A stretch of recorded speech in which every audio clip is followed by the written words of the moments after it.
네, 잠시 안내 말씀드리겠습니다. May we ask for your attention, please? We are now about to begin the fourth Seoul Dialogue on Africa. We would like to ask our participants to take seats. And today's fourth Korean Africa Dialogue will be held on and offline at the same time, and we will be making our efforts to deliver the liveliness of the physical venue through the live broadcasting online, and we'll be also coming to you through different languages in Korean, English, and French. Please select the channel according to your preference of language. And for our participants physically here in the venue, please use the translation receivers with channel number 1 for Korean, 2 for English, and 3 for French. And all the presentation materials can be downloaded by scanning the QR code, which is inserted on page number 40 to 41 in the proceedings. Please access the Google Drive so that you can download all the presentation materials. Thank you.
네, 먼저 인사드리겠습니다. 여러분 안녕하세요.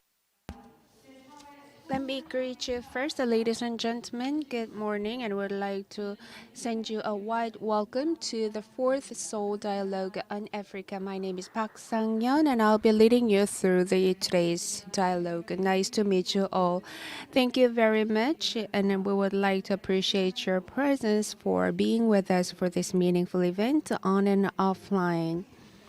And we would like to welcome once again all of you, and please grace this event with your presence. Well, we are pursuant to the preventive measures of COVID-19, and this dialogue is being held online with a very limited number of VIPs and distinguished guests present physically here in this venue. And today's dialogue will be provided in 3 different languages: Korean, English, and French. And pre-registered participants can refer to the pre-distributed links for the viewing. And also, other participants who would like to be joining us through online live, you can access the Korean Africa Foundation's YouTube channel. And the fourth Seoul Dialogue on Africa is being held under the title of Rethinking Solidarity, Korea-Africa Partnership in the Interconnectivity Era. And we'll be listening to different presentations and also panel discussion session. We wish that you will be fully contributing to the discussion and the exchange of ideas. Then, without further ado, we would like to invite President Ya Eun-gi the Korea Africa Foundation for his opening remarks. Please welcome him with a big hand to the stage.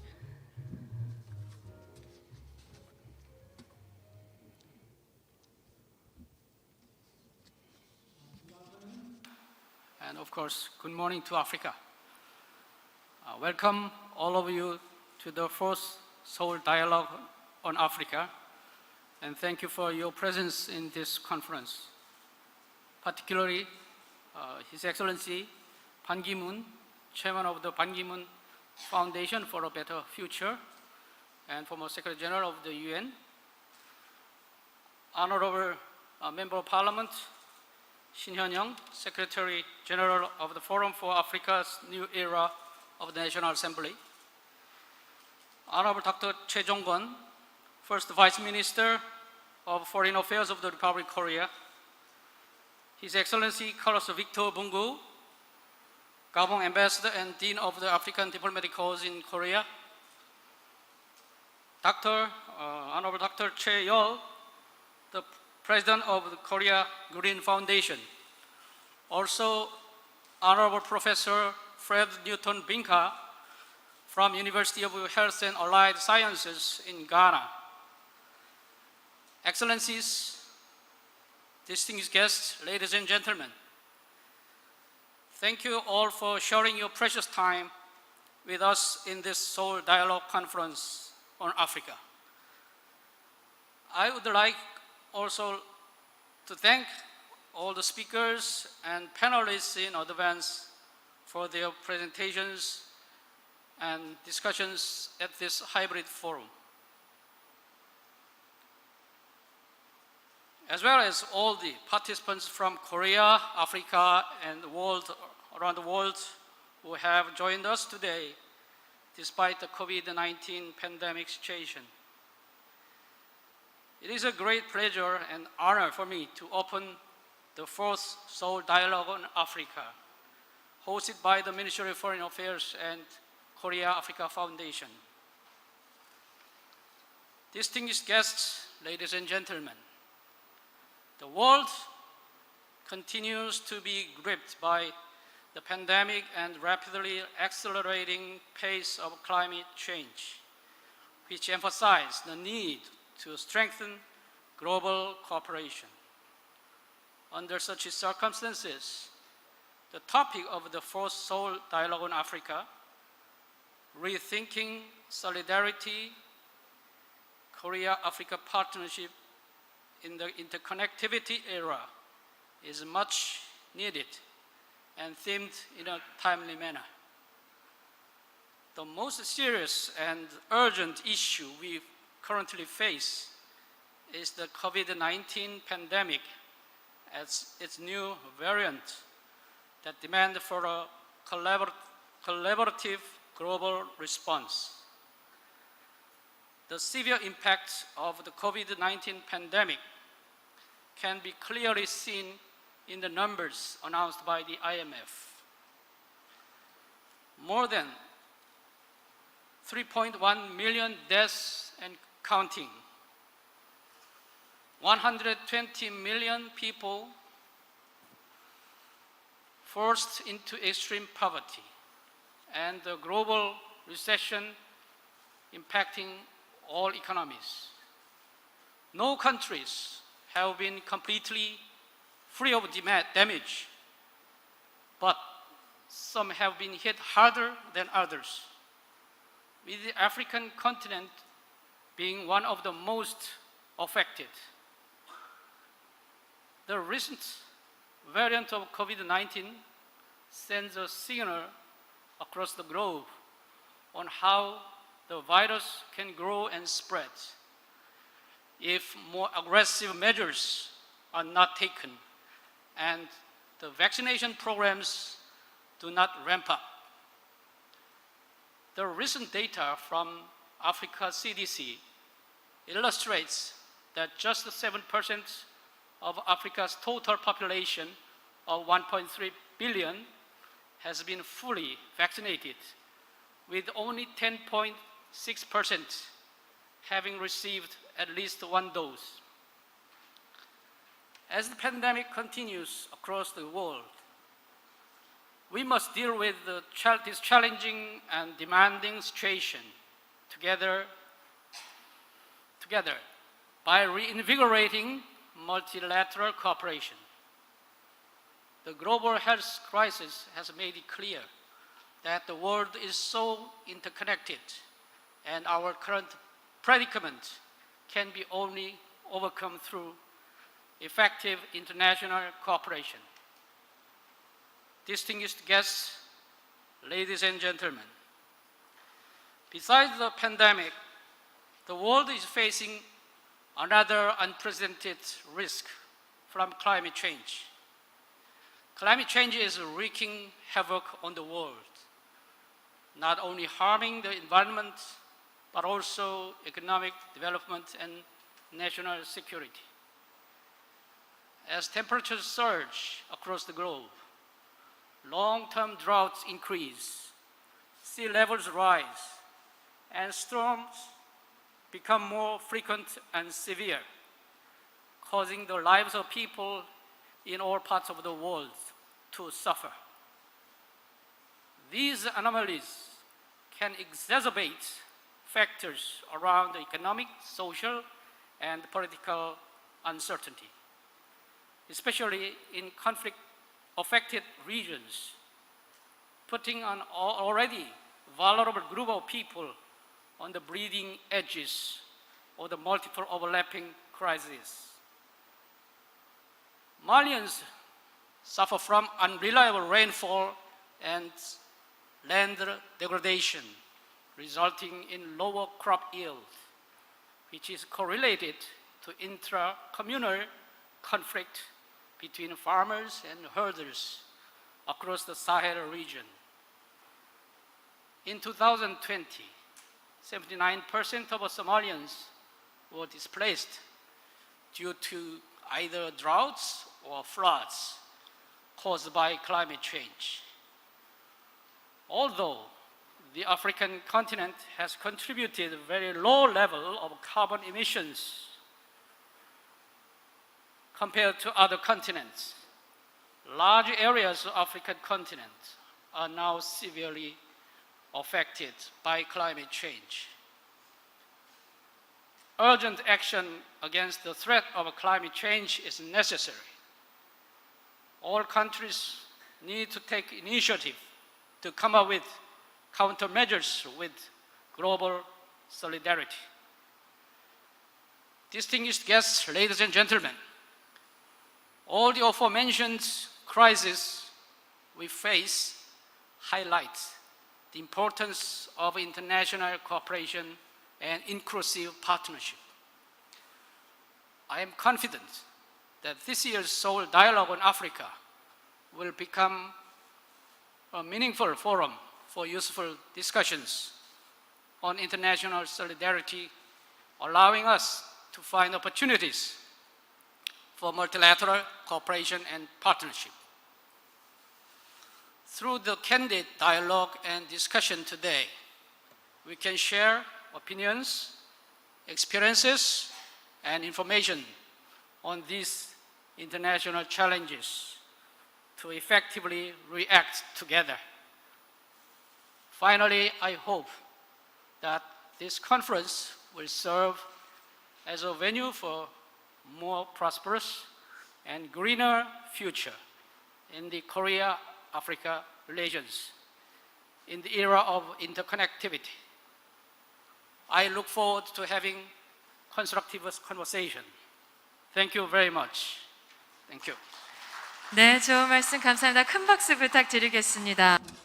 Thank you very much. Please give another big hand to President Yeo Eun-gi. He has highlighted the importance of the multilateral cooperation in the era of interconnectivity for both Korea and the African continent. Thank you very much. Now, let me invite His Excellency Ambassador Chung Keun-choi, the first Vice Minister of the Ministry of Foreign Affairs in the Republic of Korea. Please give him a big round of applause.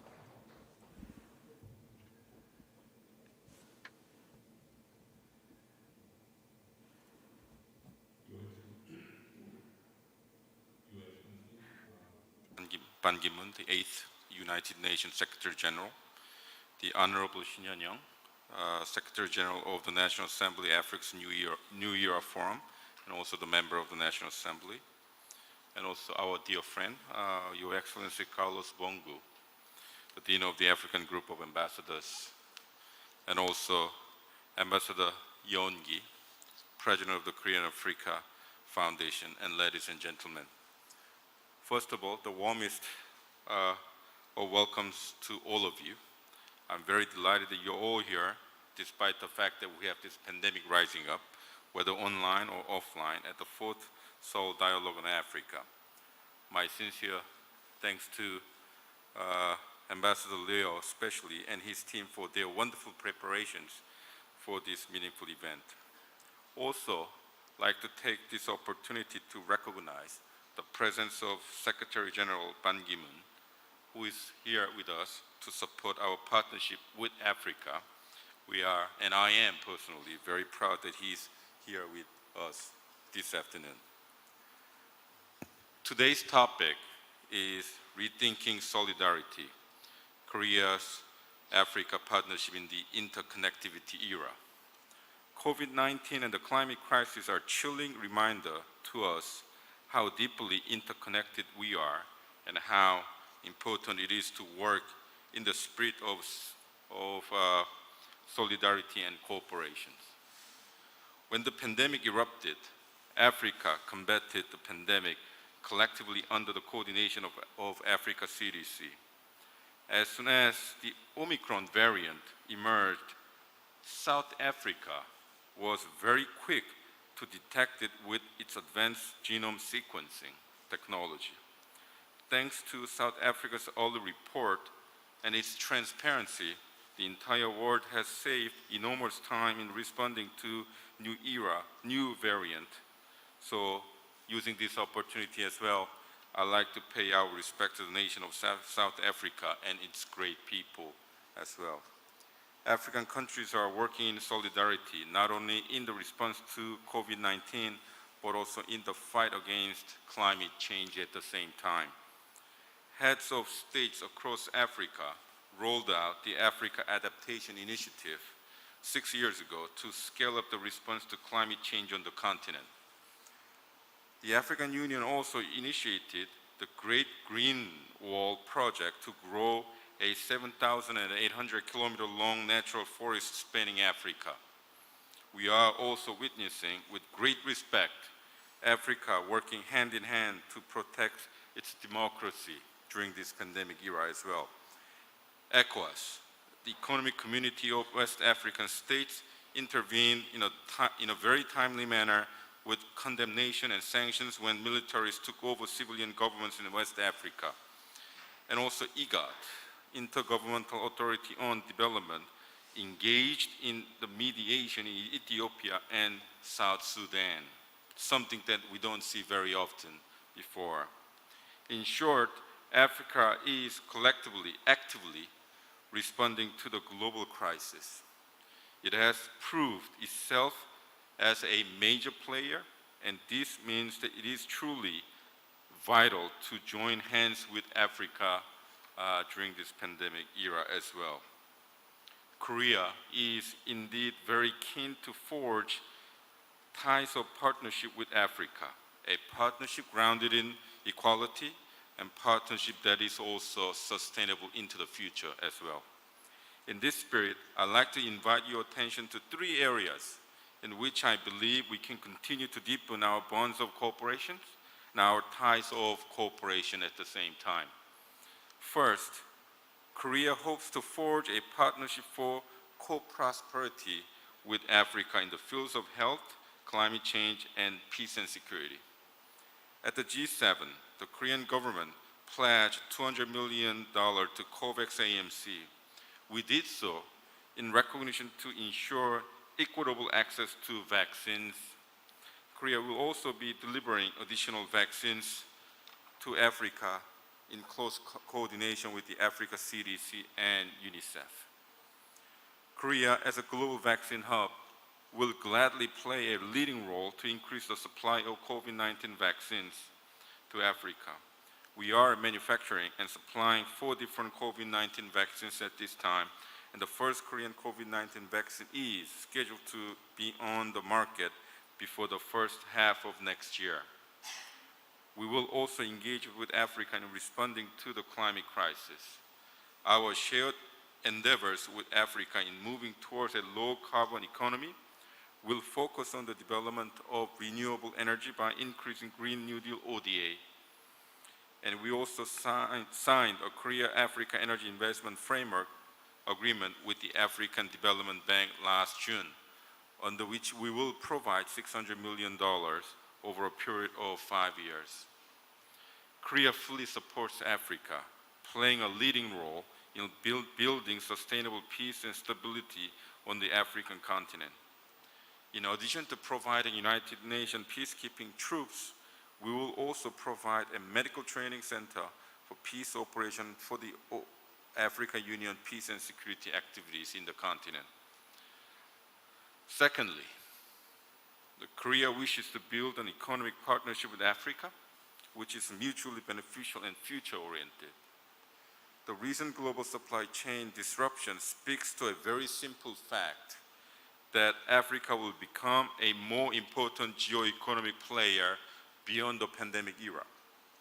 Africa possesses approximately a third of the world's natural resources, especially crucial raw materials for electric vehicles and rechargeable batteries that we are very much at cutting edge.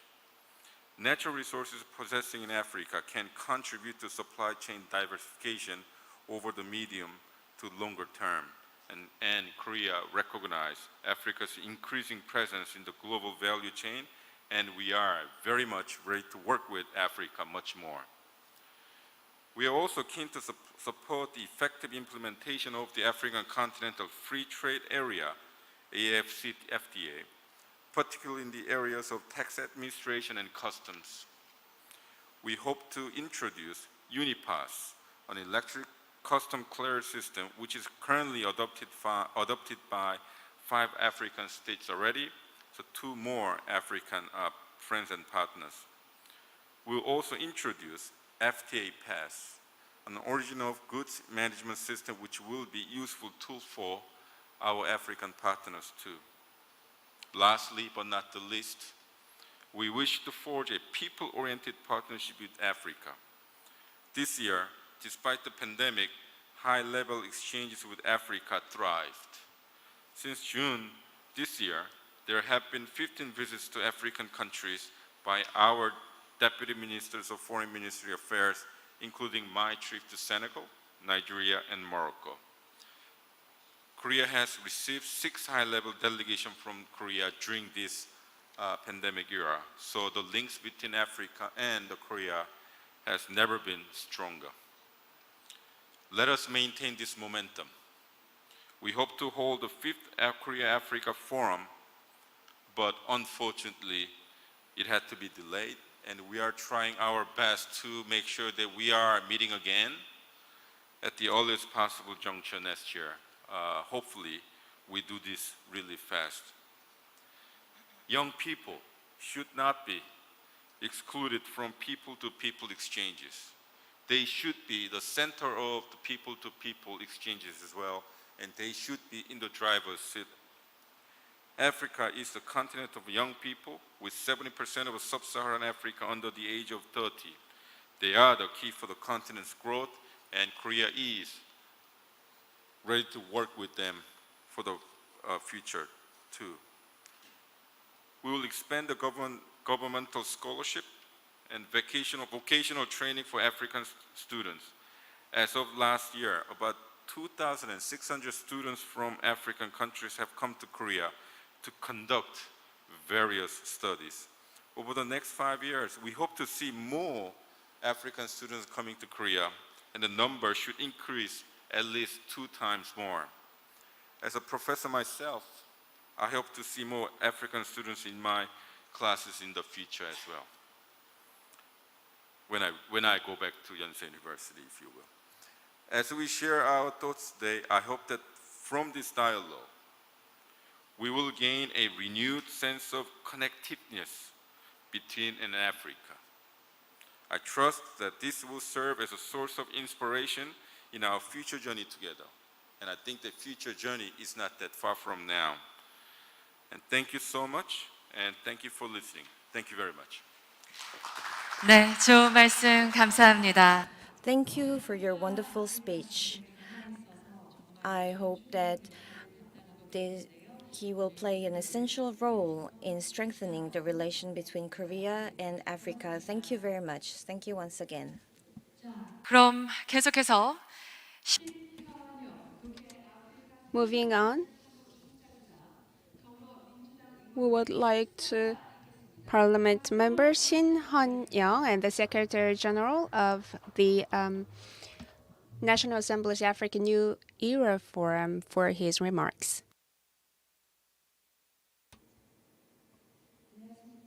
Ladies and gentlemen, my name is Shin Hyun-young. I'm the Secretary General of National Assembly's Forum for Africa's New Era. Honorary Hun Seol, President of National Assembly's Forum for Africa's New Era, unfortunately couldn't come today. I will deliver a speech in his place. I would like to thank all the participants, Mr. Ban Ki-moon, and also President Woon Ki-ryeom. I used to be a medical student, and ever since then, I always hoped to finish my days working and sacrificing and making efforts for the health for other people. Also, during my last experiences, I had many experiences and I learned a lot from them. It is an honor for me to be here with you today. Recently, I know that all of you are very concerned about the spread of the corona pandemic and also because of the variant Omicron. And also there are many resistance that we're seeing regarding vaccines.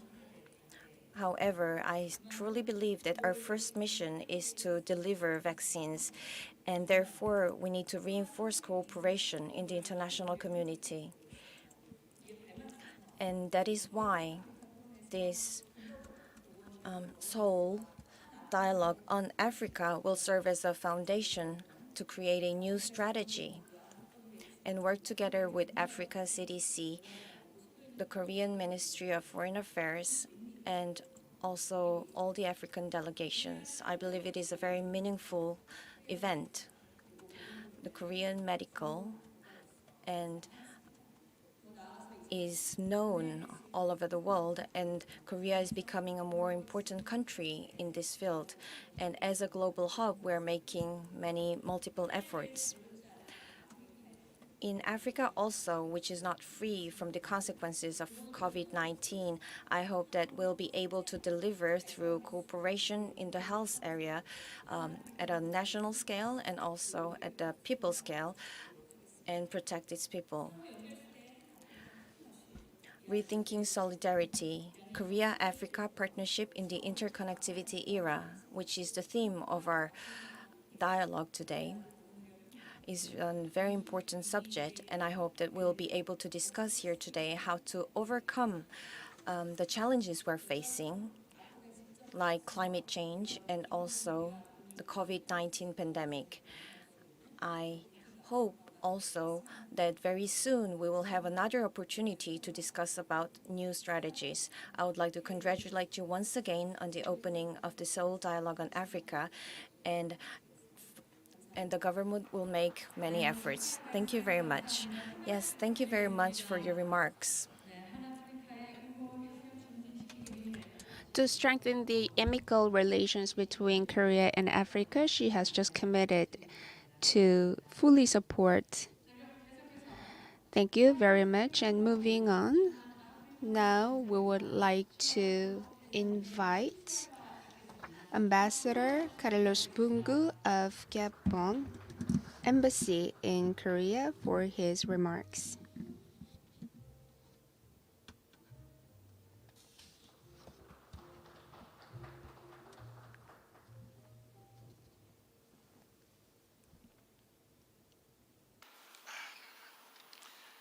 His Excellency Choi Jong-kun, the first Vice Minister of the Ministry of Foreign Affairs of the Republic of Korea, His Excellency Ban Ki-moon, the Chairman of the Ban Ki-moon Foundation for a Better Future, Honorable Shin Yong-young, Member of the National Assembly of the Republic of Korea and Secretary General of the National Assembly's Forum for Africa's New Era, Ambassador Leo Woon-kee, President of the Korea-Africa Foundation, distinguished participants, excellencies, ladies and gentlemen. It is my honor and privilege to participate in the fourth Seoul Dialogue on Africa and to take the floor in my capacity as the Dean of the African Group of Ambassadors in the Republic of Korea. For the past 4 years, the Seoul Dialogue on Africa has become a unique opportunity to bring together scholars, experts, and policymakers from Korea and African countries with the aim to strategize and facilitate research contributing to the deepening of the Korea-Africa partnership. On behalf of the African Group of Ambassadors, I seize this opportunity to thank the Korean government and to appreciate the steadfast commitment of the Korea-Africa Foundation, who have once again succeeded in organizing this meaningful event despite the difficult circumstances of the ongoing COVID-19 pandemic. May I also acknowledge the role of the National Assembly's Forum for Africa's New Era in the promotion of understanding and cooperation between Korea and Africa. The theme of this year's dialogue, Rethinking Solidarity, Korea-Africa Partnership in the Interconnectivity Era, is perfectly in conformity with the unprecedented situation of the COVID-19 pandemic and the search for ways and means to anticipate the post-COVID recovery. There is indeed a dire necessity to put solidarity at the center of the conversation. The pandemic has wreaked havoc in all countries and has reminded us that it would take a global response to defeat the virus. Reflecting on the new developments, the World Health Organization argues that the Omicron variant illustrates the threat of prolonged vaccine injustice. Further, the WHO points out that the longer we take to deliver vaccine equity, the more we allow the COVID-19 virus to circulate, to mutate, and to become potentially more dangerous. In its African Economic Outlook 2021, the African Development Bank suggests the reinforcement of regional and multinational solidarity to enable shared and sustainable recovery, and encourages policymakers to emphasize the need for greater coordination among nations in the fight against the COVID-19 pandemic. I am hopeful that the first session of the current dialogue on Africa will shed more light through constructive exchanges on the crucial topic of healthcare governance and partnership strategies between Korea and Africa. The COVID-19 pandemic and climate change constitute perhaps the two greatest challenges of our time. The 26th United Nations Conference of Parties, the COP26, held recently in the UK, has emphasized the global concern about climate change. However, African countries remain among the most vulnerable, while they are the least responsible for driving climate change. Mitigation and adaptation do constitute serious challenges for African countries as they are particularly impacted by drought, by loss of jobs, by water and food insecurity, among other consequences of global warming. With the Korean New Deal focusing on the two pillars of the Digital New Deal and the Green New Deal, the Republic of Korea can significantly contribute to the adaptation efforts of African countries and therefore enhance economic recovery in the African continent. In the interconnectivity era of the fourth industrial revolution, the Republic of Korea, a leading nation in the digital sector, can enable African countries to accelerate their economic transformation through the use of the digital technologies. The 2021 United Nations Peacekeeping Ministerial Conference held virtually in Seoul here on 7 and 8 December underscores the Korean government's commitment to peace and security. So I look forward to the conversation on the nexus between climate change and peace and security in Africa. Once again, I thank the Ministry of Foreign Affairs and the Korea-Africa Foundation for the successful organization of the fourth Seoul Dialogue on Africa. Thank you. 감사합니다. 네, Thank you very much for your warm message. for making this event possible. Thank you once again. 자, 그럼 지금부터 Well then, from now on, we would like to invite the former Secretary General Ban Ki-moon and also the President of Ban Ki-moon Foundation for a Better Future to the stage for his keynote speech.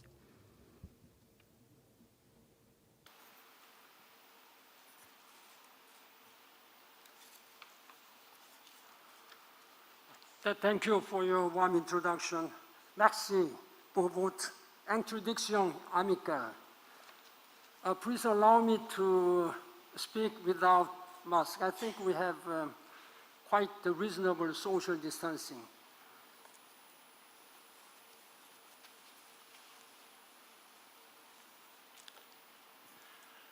Ambassador Yeon-gi, President of the Korea-Africa Foundation, His Excellency Choi Jong-gun, First Vice Minister of Foreign Minister of the Republic of Korea, His Excellency Carlos Victor Bungu, Dean of the African Group of Ambassadors and Ambassador of Gabon in Korea, Honorable Shin Hyun-young, Secretary General of the National Assembly's Forum for Africa's New Era, Excellencies, distinguished guests, ladies and gentlemen. It is my great honor to have this opportunity to speak to you here at the fourth Seoul Dialogue on Africa. Today, the world is facing a variety of closely interconnected global challenges, such as COVID-19 pandemic and the deepening climate crisis, the likes of which we have never encountered before. At this critical juncture in human history, I am of the view that the theme of the conference, Rethinking Solidarity, the Korea-Africa Partnership in the Interconnectivity Era, couldn't be more timely. Furthermore, this year's event greatly boosts the value of the Seoul Dialogue on Africa as a robust venue for discussing practical ideas on expanding cooperation between Korea and Africa. Excellencies, distinguished guests, ladies and gentlemen, the crises we face today are inherently global nature, transcending regional and national boundaries. No country in this world, however powerful and however resourceful one may be, can handle this matter.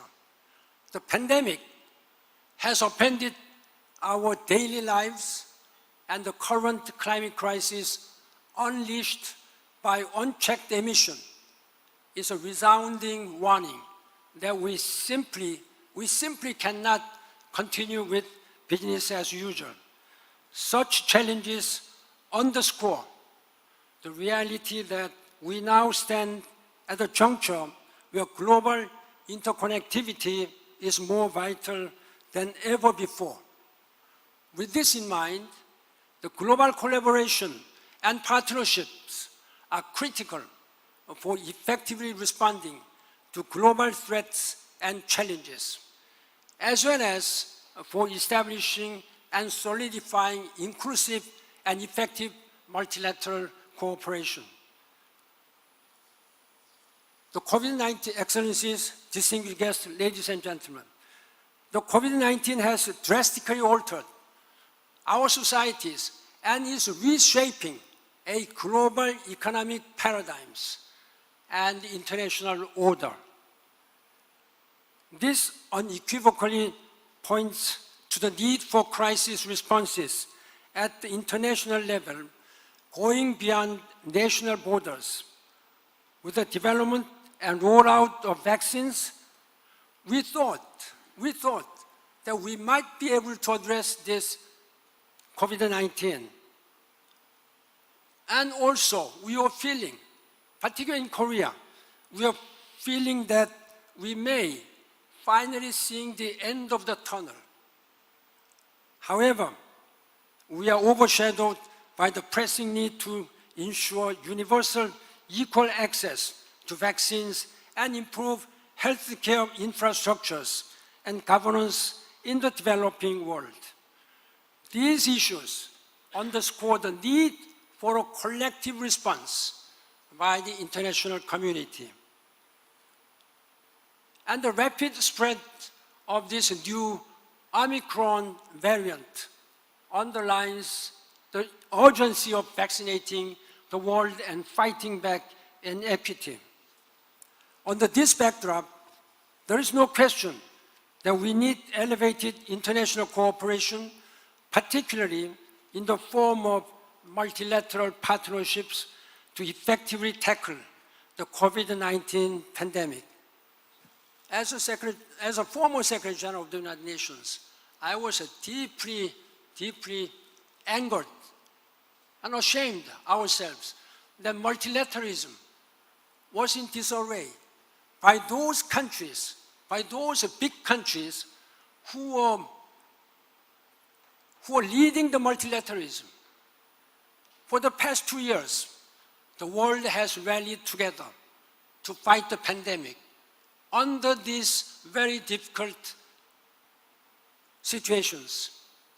The collective resolve, however, has been challenged by a surge in international confrontation, isolationism, and nationalistic ideologies. Individual nations have been caught up in protecting their own interest, largely in disregard of international cooperation. Everybody was going for oneself. Asymmetric vaccine distribution across the world, particularly the severe divide between the have and have-nots in vaccine access among African nations, highlights critical flaws in today's multilateralism. Global crises like this ongoing pandemic will occur more frequently in the future unless elevated action is taken. I am concerned that the manner in which we responded so far to the ongoing pandemic is in a way a precursor to how we might cope with similar future crises. Again, I cannot emphasize the importance of international solidarity, cooperation, global partnership, equal access to vaccines to successfully combat COVID-19. It's not only combat vaccine COVID-19, we have to build back better and build back greener. The most urgent short-term remedy for equal access is urgently ramping up global vaccine supplies. This year, Korea has donated $100 million to the COVAX AMC to fund vaccine supplies in the developing world, with another $100 million worth of cash or supplies committed for next year. Additionally, Korea provided $600 million in aid to 120 nations last year to help them fight the pandemic. I really appreciate the leadership of Korean government under President Moon has demonstrated for compassionate leadership.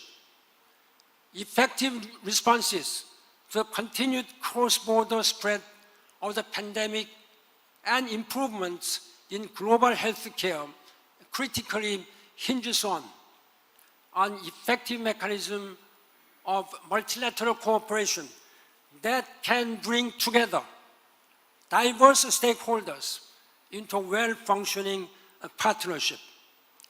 Fully cognizant of such a need, Korea is prepared to actively engage in building international ties and partnerships both at the bilateral and multilateral levels. And I'm confident that such efforts for multilateral cooperation will in turn strengthen cooperation between Korea and Africa in the post-pandemic era and beyond. Excellencies, distinguished ladies and gentlemen, while we struggle to overcome the pandemic, we should understand that this could also be an opportunity to forge a more peaceful, sustainable, and inclusive world. Indeed, multilateral cooperation and global partnerships will not only enable us to triumph over the pandemic, but also align us on the sturdier path forward. This will help ensure a brighter future for all humankind and our planet. But to do so, we must rise to the urgent challenge of repairing the tattered system of multilateralism. Again, as a former Secretary General, I was really, as I said earlier, I was really angry that this multilateralism was in disarray because by those countries who claim to be the leader of this world, international community, including Korea and African countries, must first and foremost leverage bilateral and multilateral collaboration to overcome the pandemic and address other pressing economic issues. This includes rebuilding infrastructures, revitalizing international trade, persevering over supply chain challenges, and addressing rising global inflation. Excellencies, ladies and gentlemen, another significant challenge that poses as much of a threat to humanity as the COVID-19 pandemic is climate change. The ever-worsening climate crisis is threatening to decimate the human race and Earth civilization. Climate change is not just an environmental problem. However, rather, it is a transnational global threat that cuts across all aspects of our societies, including security for individuals, regions, and states. The climate crisis goes well beyond all the environmental problems directly related to it. It is also linked to global issues such as poverty, natural resource depletion, refugees, infrastructures, health and security challenges. Boiling heat waves, historic droughts, deadly flooding, and other extreme weather patterns brought about by rising global temperatures also trigger water and food shortages. This in turn produces refugees, just pushing the people to flee their own hometowns as people are displaced from their homelands, and sparks conflicts and disputes over access to resources. Africa has been disproportionately affected by climate change, and it is really tragic that emits the least amount of carbon dioxide in the world ends up paying the highest price from these rampant emissions. Southern Africa is struggling with the worst famine in years caused by drought. Devastating floods in East Africa displaced a great number of people, wiped out livestock and farmland, and destroyed infrastructures. And the Sahel region is one of the regions which have been most affected by desertifications. Climate change is a universal phenomenon. It is the most pressing global challenges that affects everyone, no matter where they may be. In this regard, urgently and holistically tackling climate change must be a global effort that involves all nations and global citizens around the world working hand in hand with a strong resolve. And it is critical to reaffirm our commitment to greenhouse gas emissions as mandated by the Paris Climate Change Agreement. Industrialized nations must step up to provide much greater financial support to developing nations to assist them in meeting their greenhouse reduction targets. Today, 6 years later, since the adoption of historic Paris Climate Change Agreement in Paris, I still believe that the Paris Climate Change Agreement offers our best hope to persevere over the dire threats to our planet. But we must now accelerate our common implementation efforts. I have been repeatedly saying to the world's leaders, we don't have a plan B, because we don't have a planet B either. Back in June 2015, Korea set its first greenhouse gas reduction target to be achieved by 2030. The incumbent government, under the leadership of President Moon Jae-in, has increased the reduction target from 26.3% by 2030 compared to 40%.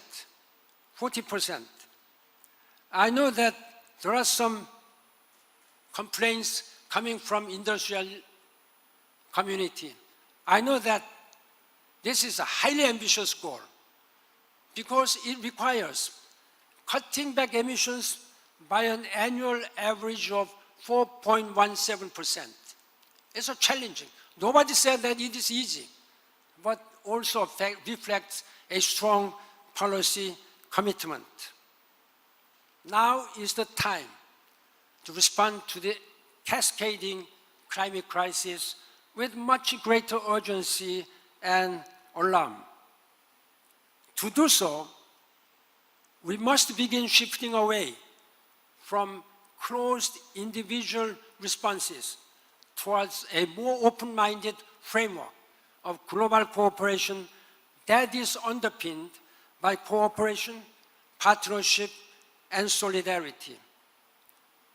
Climate change is an intrinsically global problem transcending national borders, climate change doesn't discriminate where you are coming from, whether United States, China, or Korea, or Africa.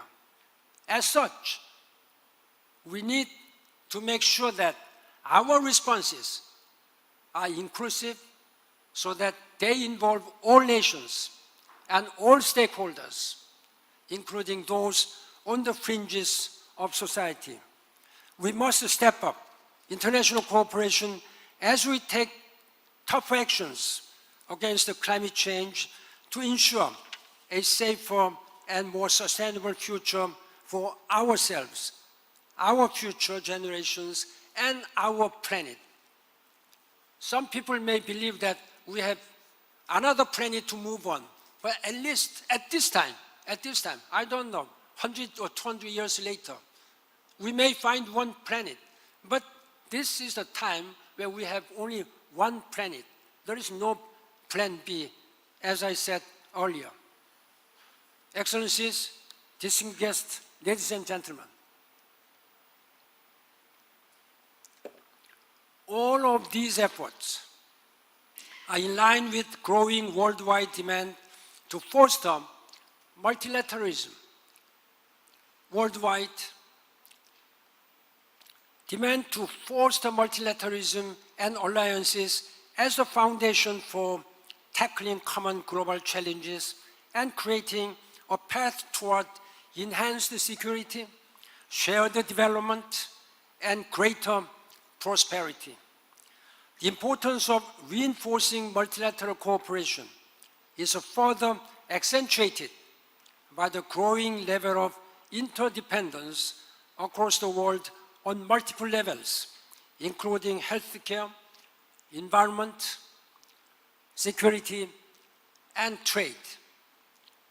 With this in mind, I sincerely hope that this fourth Seoul Dialogue on Africa proves to be a fruitful opportunity to discuss practical ideas and synergize innovative strategies for cooperation and joint response in the spheres of healthcare, climate change, peace and security, and sustainable development.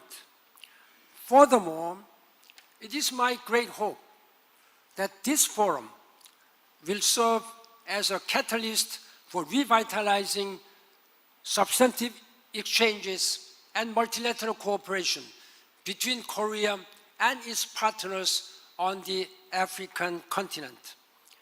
COVID-19 has underlined our mutual interconnectedness. There is no difference between Korea and Africa. We are all in this together, and we all need to redouble our common actions to reinvigorate multilateral solutions to better respond to the global challenges of both today and tomorrow. I'm repeating again, nobody will be safe until everyone is safe. We can never claim that. This is what I've been saying as a Secretary General, repeated it to the world's leaders. We can never claim that we are living in a sustainable world without addressing the African challenges. We must address all these African challenges with global partnership. I hope Korea will be one of the leaders who will work towards that direction.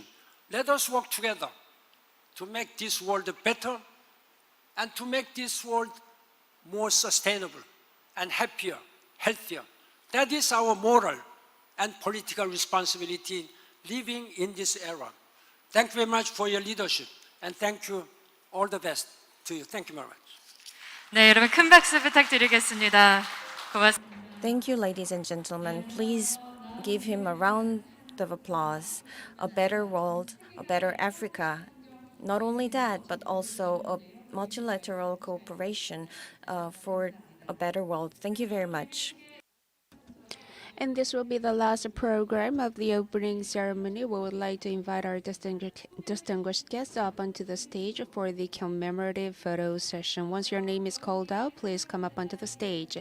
First, President Yeo Un-gi of the Korea Africa Foundation, and His Excellency Choi Jong-gun, First Vice Minister of Ministry of Foreign Affairs of the Republic of Korea, Honorable Shin Hyun-young, Secretary General of National Assembly Forum for Africa's New Era, His Excellency Carlos Victor Bungu, Ambassador of Gabon to Korea, and His Excellency Ban Ki-moon, Chairman of the Ban Ki-moon Foundation for a Better Future, and other distinguished guests, the diplomatic delegations in Korea, and other distinguished guests, please come up onto the stage. As well as our moderator, our speakers, and our panelists. We will now take a group photo session to commemorate today's event. Would all the participants, our VIPs, please proceed up to the stage for the group photo.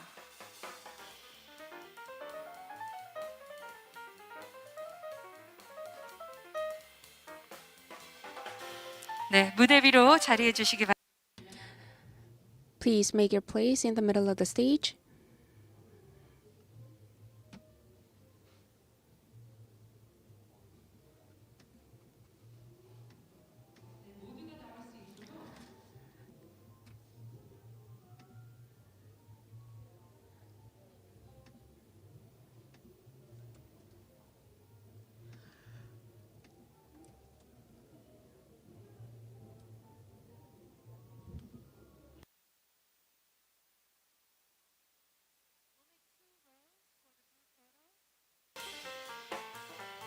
So we'll have all of our faces on the photograph. Yes, with a big smile. Please face towards our camera.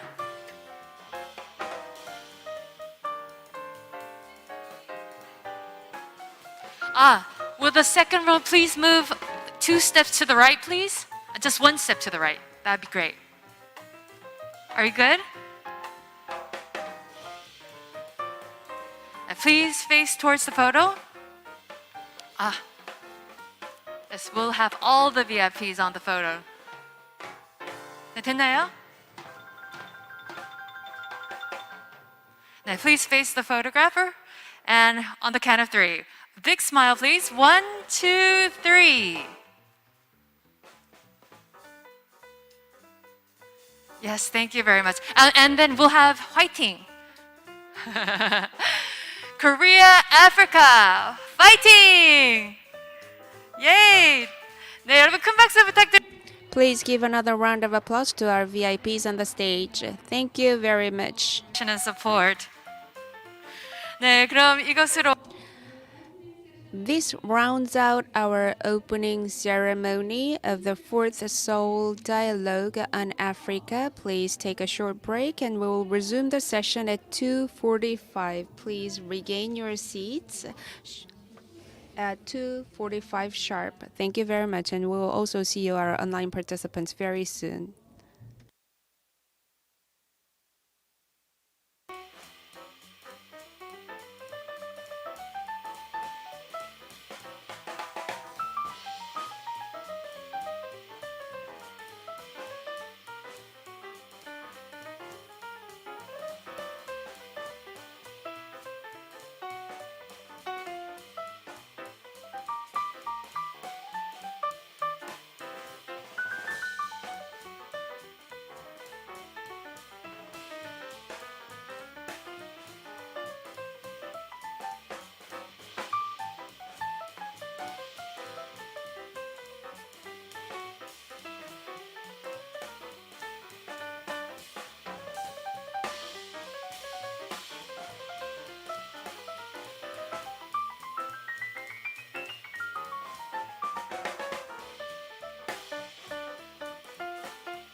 네, 이제 곧 제4회 서울 Distinguished guests, ladies and gentlemen, we will soon resume the fourth Seoul Dialogue on Africa. We'd like to ask our participants to come inside and take seats.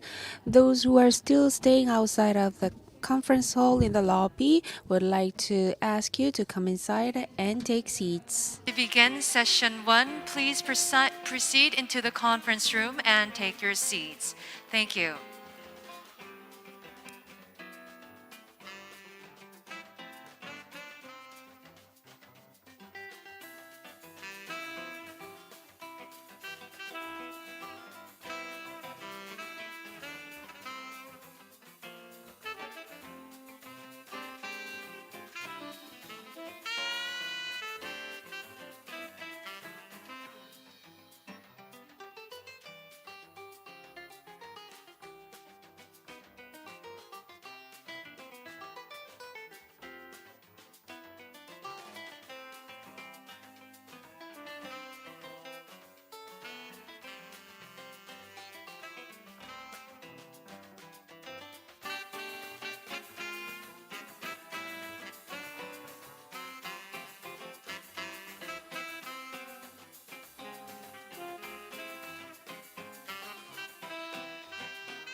Ladies and gentlemen, session 1 is about to begin. We ask all participants to please proceed into the hall and take your seats.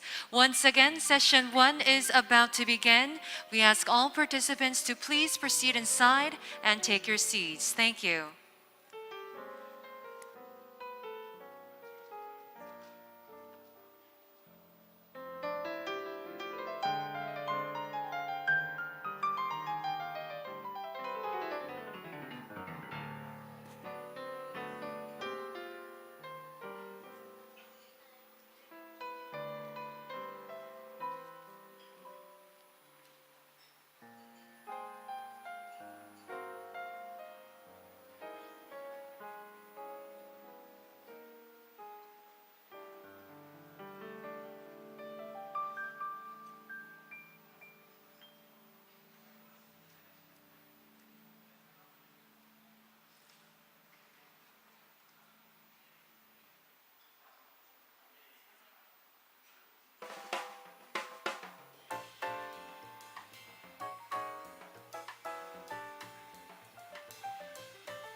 네, 그럼 지금부터 상호 연결 시대 한아프리카 파트너십을 위한 From now on, we would now like to begin session one under the theme of Rethinking Solidarity Korea Africa Partnership in the Interconnective Era as part of the Fourth Seoul Dialogue on Africa. And the first session is entitled Healthcare Governance and Partnership Strategies between Korea and Africa. We'll be listening to different presentations and panel discussion. The first speaker, Dr. Ahmed Ogwel Uma of the Africa CDC, and the second speaker, Technical Officer Kim In-mi of WHO, and also the panelist, Dr. Fred Binka of the University of Health and Allied Sciences in Ghana.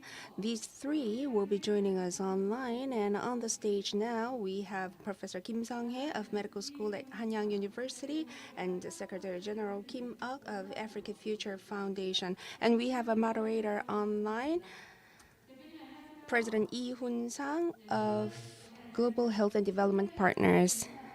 Good afternoon, and please greet the participants up on the stage here, and I'll be giving out the floor to you. Good afternoon, ladies and gentlemen. Nice to meet you all. Actually, I had a business trip last week, and I have not been exempted from the self-quarantine. I am now following the preventive measures of self-quarantine after a long business trip. And this is the reality where we are living in a global pandemic era. And please understand my situation. And what matters most is that Korea and the African countries have many similarities and ties. Ethiopia has granted us in Korea in 1960s and vice versa. And in other aspects, in terms of issue, we have faced the injustice and inequality of vaccine rollout, and Korea and African countries have suffered from that challenge in the beginning, but we haven't been defeated by that challenge and difficulty, and I wish that we will be forging a constructive conversation and also a rosy future path. Thank you. Well, then, as moderator of the session one, I would like to ask Dr. Amhet Agwel Uma, Deputy Director of Africa Centers for Disease and Control and Prevention, for his presentation. Dr. Uma is now serving as Deputy Director of Africa CDC and has been committed for the past 25 years to the advancement of public health and global health issues. He is such an experienced expert, and also he has studied at Nairobi Public Health Universities, and after accumulating diverse experiences in UN-related nations and WHO included, and also he has served many high positions in WHO and has deployed many different activities in African delegation. And Dr. Uma, we would like to ask to proceed with your presentations under the theme of the current status of African health and medical system and its challenges. So please, now the floor is yours. Ogwel Alma, please, the floor is yours. Yeah, thank you. Thank you very much, moderator. And we sympathize with you being in quarantine during this session. But because of the connectivity, I think we are okay. We can proceed. So good morning, good afternoon, good evening, ladies and gentlemen, wherever you're joining from.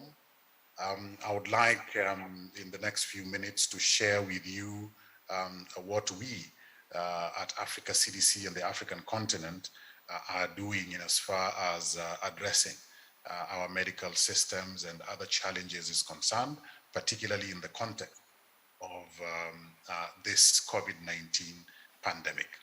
I will divide my presentation into those three areas, give a little bit of context, and then talk about the lessons we have learned, and finalize with the partnership that we are currently having with the Republic of Korea. So in terms of context, let me start by reminding us that the African Union has developed its Agenda 2063, which is titled The Africa We Want. Under this agenda, we have 7 aspirations that we on the continent are trying to reach for, and it is these 7 aspirations under Agenda 2063 that is guiding the work that we are doing on the continent. Apart from Agenda 2063, within the health sector, we also have the Africa Health Strategy, which is running from 2016 to 2030. And these have been very key in framing the way in which we are planning for and responding to public health on the African continent. I think it is important to see how the globe is transforming. And if we picked only population and urbanization, you will see that by 2050, Africa will be the most populated continent in the world. We are attributing this to the young population on the continent. As they continue to become adults, they will be getting their own children. But at the same time, we are seeing a shift from largely rural communities with people moving into the urban areas. So it means that as the population increases and as Africa becomes more urbanized, we are going to be faced with different challenges in the days and the years to come. That is why we have been looking at the different epidemics that are coming together into a syndemic on the continent. We have emerging diseases. COVID is one of them. Ebola is another one. We have endemic diseases that we've been battling with throughout many decades now, like HIV, TB, and malaria. And of course, we have the new emerging pandemic on the continent, which is non-communicable diseases, including injuries and maternal and child conditions. So all these are coming together at a time that the world has become very easy to move around. But if you look at only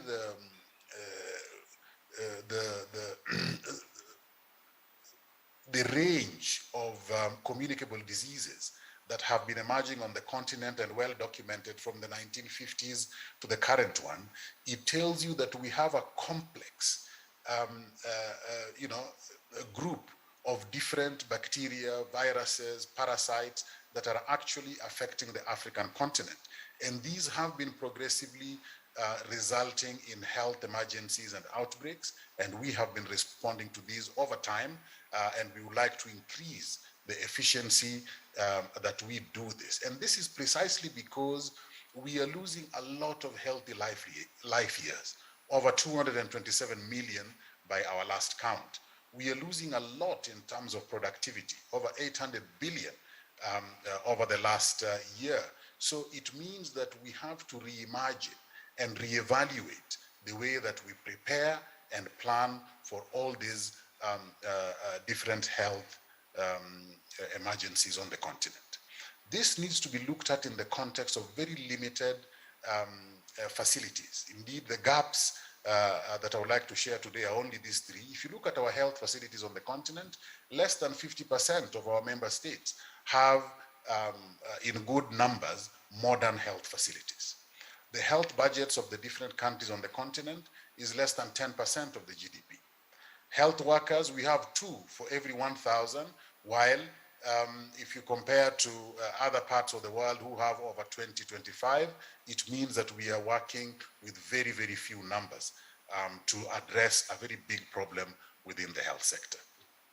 If we look at the Ebola crisis only, we lost over 11,000 people.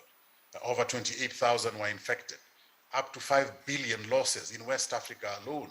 And the security apparatus was destabilized in a very big way during the time of that crisis. When we look at the COVID pandemic, it has become even worse. Up to 10% of GDPs have been reduced as far as growth is concerned. We have more than 4% of our citizens dropping and living in extreme poverty. Investment has reduced. Productivity in terms of export has also reduced. And this means that health and economic growth are linked very closely together. So in this context, and as we've responded to the COVID-19 pandemic, we've learned a few things. We've learned that we need stronger and more resilient healthcare systems so that when any outbreaks come, we can be able to absorb it. We've learned that if we do not manufacture our own diagnostics, we cannot be able to respond quick enough because then we'll be relying on other parts of the world to do the laboratory diagnosis for us. We have learned that all the non-pharmaceutical and pharmaceutical health products that we need in our preparedness and response need to be manufactured here on the continent so that we do not get cut off from the global supply chain. We have learned that we need to start innovating. In fact, expand is the word. We need to expand innovating for novel tools like vaccines and other health products so that we can secure our health security on the continent. And we have learned that we must develop even more our public health workforce so that they can be able to tackle the challenges that we see on the continent. So these are some of the key things that we've learned as we've tackled the pandemic. The other stark reality has been vaccines. Today, Africa manufactures only 1% of the routine vaccines that we use on the continent. And this is outside of the COVID-19 vaccines. It means that we are heavily reliant on what is being manufactured elsewhere, and we remain extremely exposed if anything else that requires vaccines will be able to come. We have also learned that a lot of the non-pharmaceutical products and the pharmaceutical products we use and even equipment are coming from elsewhere. This means that we are facing shortages on a very regular basis, and we cannot be able to do much about it because the market rules. Whoever has the money quickly is the one that will be able to access some of these products. But within the context of all these shortages, we have also gone out and secured, procured, and then distributed across the continent a lot of the items that we need for pandemic preparedness and response. And we are very proud as Africa CDC to have been at the center of coordinating a lot of this work. Now, let me look at the partnership that we have with the Republic of Korea. There are many areas that we've been working on, and I'm picking out the 5 biggest ones. In terms of emergency preparedness and response, we work together very well in securing some of the PPEs that we need, distributing them across the continent. We have built the capacity of our laboratory experts across the continent, including equipment and test kits. We have also strengthened our surveillance of the diseases we know come every so often. And this is by training our field epidemiologists, by ensuring that we have networked them across the continent.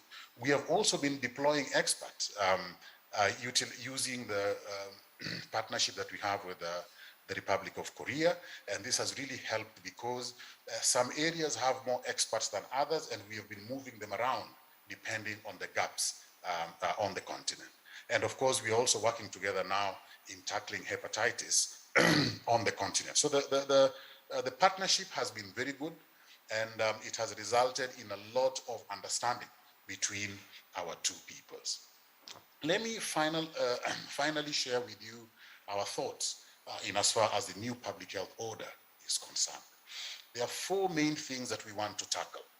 The first is our public health institutions, both at the continental and national levels. We want to strengthen them.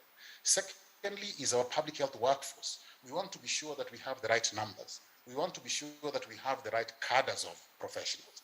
And we want to be sure that we have them across the continent in places where they are required.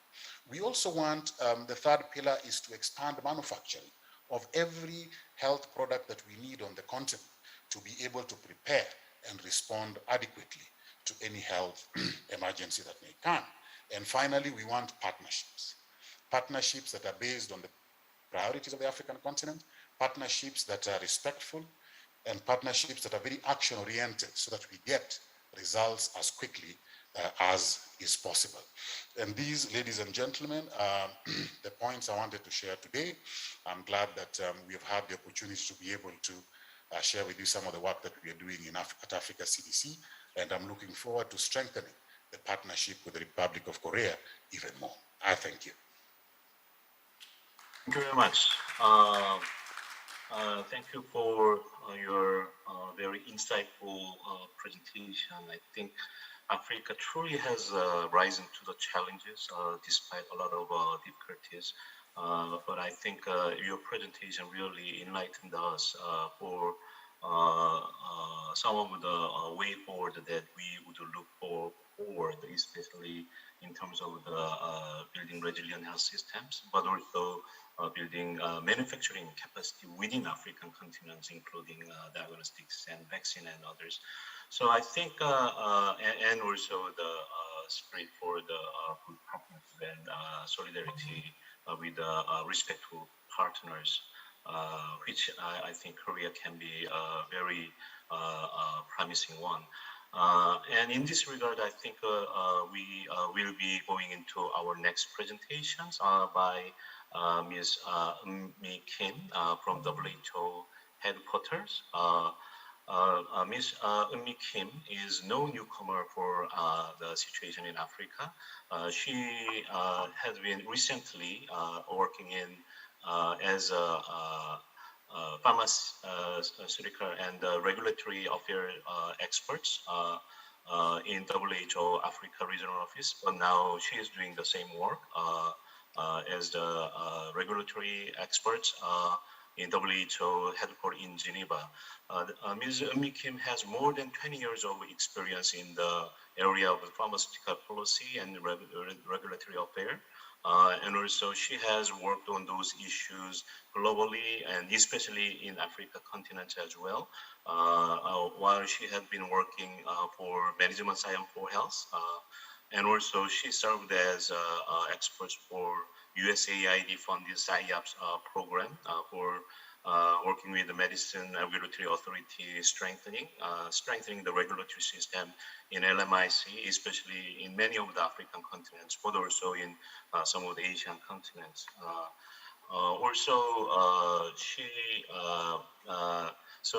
Today she will be talking about the medicine public health procurement system in Africa and its applications. Floor is yours. Thank you, Ms. Mi Kim. Thank you, Dr. Hong-Sang Lee, for your kind introduction. And good morning, good afternoon, and good evening, everyone, depending on where you are. It is my great pleasure and honor to present the public medicine procurement system and my suggestions for industry to improve access to quality and affordable medicines in African region. My name is Mi Kim, and I'm currently working at WHO headquarters in Geneva as a technical officer on vaccine and medicine safety. Before I joined headquarters in Geneva, I worked for WHO Regional Office for Africa in supporting vaccine regulation and safety with a focus on malaria vaccine implementation program. And in my last year at AFRO, I was also repurposed to support emergency response to COVID pandemic in preparing and implementing of COVID-19 vaccines in Africa. So it is my great pleasure to explain the medicine public procurement system in responding to this pandemic, especially in Africa.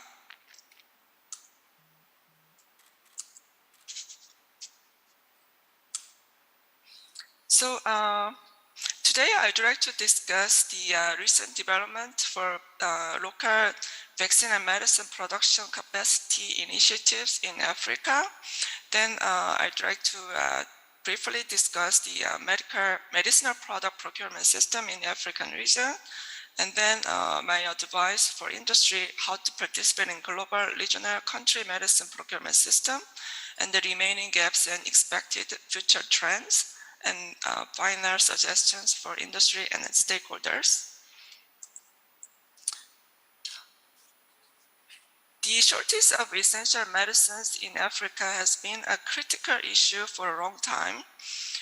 But the issue became more important and critical since the outbreak of COVID-19 pandemic, as the entire global community has put their efforts to respond to the pandemic in their own country. And due to this priority shift, many African countries realized the risks involved with the high dependence of essential medicines and vaccines from outside of the continent. And currently, Africa sources only 8% of health-related products from its own continent. And Africa, in case of vaccines, the percentage of the self-resource is even less than 1%, despite the fact that African countries consume more than 25% of the global vaccine market. The COVID-19 pandemic has highlighted Africa's vulnerability due to its reliance on imported medicines, vaccines, and other healthcare products. The United Nations Economic Commission for Africa estimated that Africa imports about 94% of its pharmaceutical medicinal needs from outside of the continent at an annual cost of $16 billion.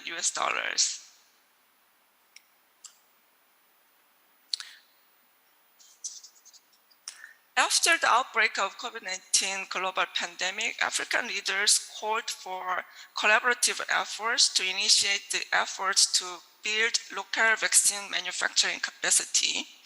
And as a result, African Union issued a business plan for pharmaceutical manufacturing for Africa. And many global partners also responded to this call, and they agreed and started providing their financial and technical support in building capacity to produce medicines and vaccines in the African region. For example, the European Commission provided €1 billion for the initiative on manufacturing and access to vaccine, medicine, and health technologies in Africa. With this funding support, WHO has also been supporting countries for technical capacity building, including the regulatory system strengthening of national medicine regulatory authorities and national quality control laboratories. AFRO has also kicked off the task force team to lead this initiative to respond to the call of the leaders of African countries. The vaccine procurement in Africa through UNICEF Supply Division, as you can see, the current vaccine procurement in Africa, most important vaccines are procured through a public procurement process at country level. When you look at the volume of vaccines procured through UNICEF has been decreasing globally as more countries graduated from Gavi-eligible countries and self-financed vaccines. And however, when you look at the graph on the right side, you can see the volume of African procurement through UNICEF Supply Division has been increasing. There are many multiple reasons behind this increasing trend, including the increase of a target age group and the better forecasting and the expansion of immunization program, etc. However, you can see the importance of public procured vaccines in the African region due to the increasing demand. And this table shows the procurement mechanism in 54 African countries. As you can see the table, 54% of African population are covered by the vaccines procured through UNICEF supply division, while only 10% of population is covered through self-procurement process, which is individual country level procurement. And 45% of 55 countries use UNICEF supply division to a greater or less extent, covering approximately 90% of African continent by population. If the status quo remains, then a logical method for an African vaccine manufacturer to gain market access in Africa would be become a WHOP qualified supplier through UNICEF supply division. And it goes to all the industry, including Korean pharmaceutical companies for this public procurement qualification. So this shows the medicine procurement process, and it starts from product selection. And for the product selection, it's the requirement would include the National Essential Medicine List and the National Treatment Guidelines. And some countries have insurance policies, whether this medicine can be covered by insurance. And also, once the product is selected, the regulation for market access include regulatory approvals and the importation permit. And once the supplier is selected, based on the forecasting, the country can contract the supplies of medicines and the medical devices and other health products, and then the transportation of medicines to the port of entry, and then custom clearance for importation. So the global procurement market through UN organizations shows the trend of increasing. The global procurement market through 39 UN organizations has increased gradually in the last 10 years. The total volume of procured goods and services through UN organization in 2019 was approximately 20 billion US dollars and 22 billion US dollars in 2020. And it's even increasing due to the COVID-19 response. And among the procured goods and services, the volume of procured pharmaceuticals and contraceptives, healthcare services was about 25%. And the volume of medicine and healthcare products was about 55% of the total volume of 5.5 billion US dollars. And the rest, 40% was medical devices. And when you look at the details of UNICEF procurement in 2020, the vaccines and biologics was about 1.4 billion US dollars.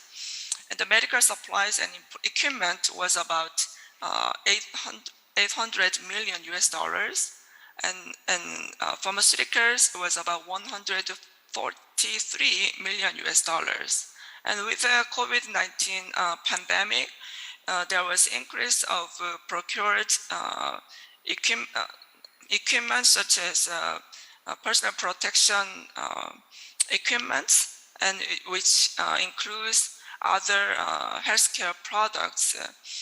And it was about 242 million US dollars. And then there was an increasing needs for cold chain equipment, and which was about 100 million US dollars. The medicine procurement market through UNICEF, when we look at the details of the region in Africa, the Sub-Saharan African countries consumed more than 54% of the medicine procured through the UNICEF. And the biggest consumer was Kenya, followed by Bangladesh, Afghanistan, and other countries. And then the Ethiopia, Nigeria, and Democratic Republic of Congo, South Africa, Malawi, Niger, South Sudan, and so on. So as I mentioned earlier, there was initiatives to increase collaboration between countries for efficient public procurement system. As not only African countries, but also other regions saw the importance of collaboration between countries for improving public procurement system to decrease the price of the medicines and healthcare products, and also through the pooling mechanism of funding so that they can increase the volume while they can decrease the price. So the trend shows the increase of central contracting and purchasing, as well as group contracting and the coordinated informed buying between countries. This has been applicable to any other continents, but also African region. And these are the examples of initiatives to increase the collaboration between countries in Africa. So as you can see, 9 African countries, they agreed to begin towards pooled procurement to increase their access to affordable life-saving vaccines. An African medical supply platform was also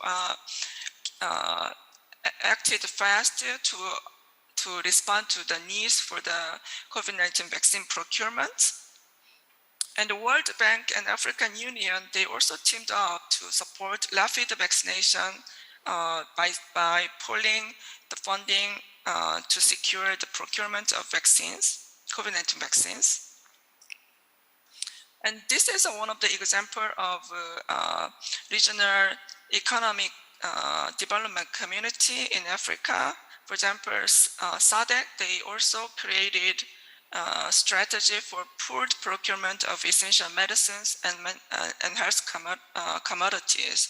So it became more trends in collaborating with the countries at the regional level as well as economic community level to improve the public procurement system through more transparent manners and also through close collaboration.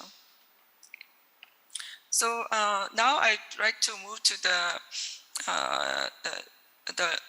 the Korean continent, Korean experience.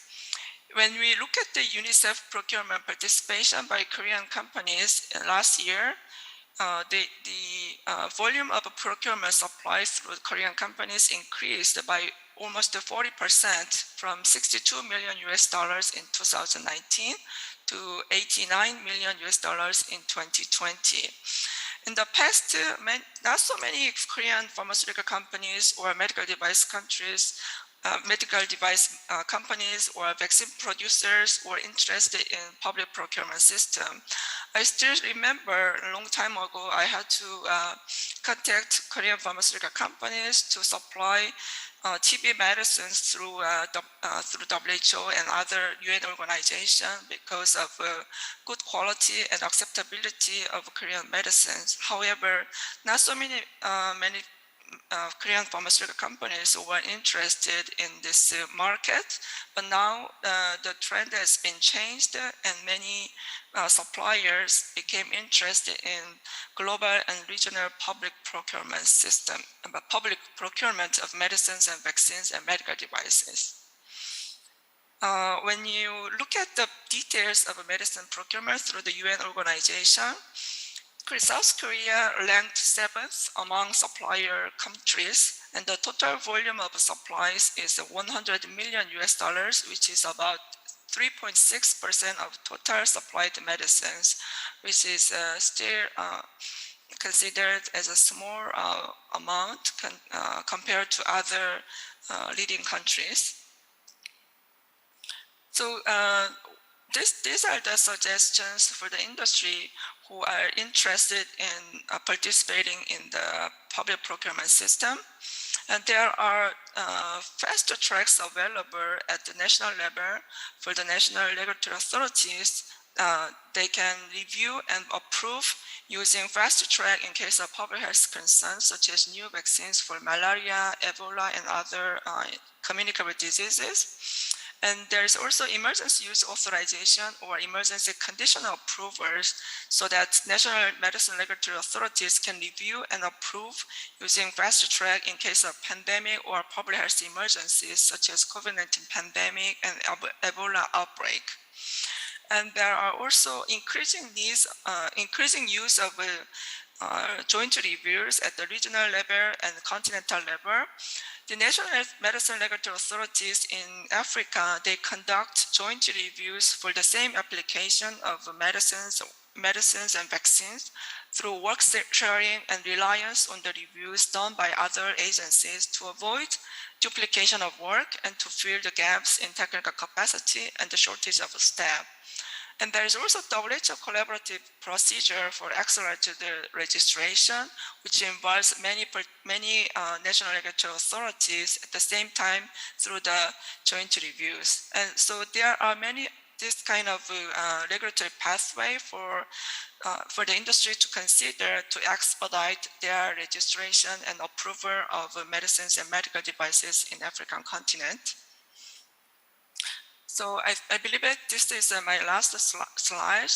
These are my suggestions for industry to consider to expedite their access to the quality and affordable medicines in Africa. So I would like to suggest to the industry to have early engagement with the WHO PQ pre-qualification team for WHO collaborative procedure. And also, AFRO provides support through AVAREF. This is African Vaccine Regulatory Forum, which includes the members of all national medicine regulatory authorities in Africa, so that WHO AFRO supports industry for registration of medicines and vaccines to quickly respond to public health emergencies and improving the access to medicines and vaccines. And I'd like to also recommend industry to understand the recent trends of pooled procurement and joint reviews and pooled funding and volume pricing, etc., so that they can develop their strategies to quickly respond to these public health emergencies and issues related to access to medicines. And also, I'd like to recommend the close communication with the procurement agencies and also recipient countries so that they can build this trust among stakeholders and recipient countries. And also, I'd like to strongly recommend to improve their safety monitoring of supplied medicines and vaccines in the continent, because as you can imagine, the safety monitoring systems in Africa is not as strong as other high-income countries. So it is responsibilities of suppliers to have this system in place in the African region to understand and monitor the safety concerns of medicines and vaccines they supply. And I also strongly recommend to have a close collaboration with the stakeholders to list new medicines in the National Essential Medicine List, and also to incorporate into national treatment guidelines and national immunization programs. I also encourage the close collaboration with the global funding organizations such as Gavi, Global Fund, etc. for forecasting to prepare for the expansion of use of any vaccines and medicines. With that, I'd like to thank you for your kind attention. Thank you very much. Very much, Ms. Kim. It was very insightful presentation about the regulatory needs and also vaccines and also pharmaceutical procurement issues. And it was really nice to hear European Union's $1 billion contribution for vaccine manufacturing capacity establishment in Africa. And many of the Korean manufacturers procuring of pharmaceutical and vaccines to African country. But I think one of the future perspective is Korea is not only a country of exporting the medicine, but Korea itself is also a powerhouse, quite a strong country in the biomedical capacity and manufacturing capacity of its own. So maybe that kind of capacity can be shared with Africa at some time in the future, along with its procuring process through the collaboration and communication with the WHO and procurement agencies and others. So in this regards, we will go to our next presentation by Dr. Sang-Haek Kim. Dr. Sang-Haek Kim is professor of medical school at Hanyang University, College of Medicine. She graduated from the Ewha University College of Medicine, but also she did her internal medicine training, but later received a PhD in tropical medicine from the Liverpool School of Tropical Medicines in UK. She has worked in various issues of global health issues, especially in the issue of the eradicating neglected tropical disease, also evaluation of global health program. Also, she had worked in International Vaccine Institute as well, working in Niger for vaccination program for in Niger previously, but also she worked extensively in the WHO in Fiji in South Pacific, and also she worked as a technical officer of WHO country office in Timor-Leste and as well, and she has a wealth of publications in various academic journals, including American Journal of Tropical Medicine and Hygiene and PROS NTD. She received the National Order of Merit for her work in Sierra Leone previously in 2015 as part of the Ebola medical relief team as well. So please welcome Dr. Sang-Haek Kim.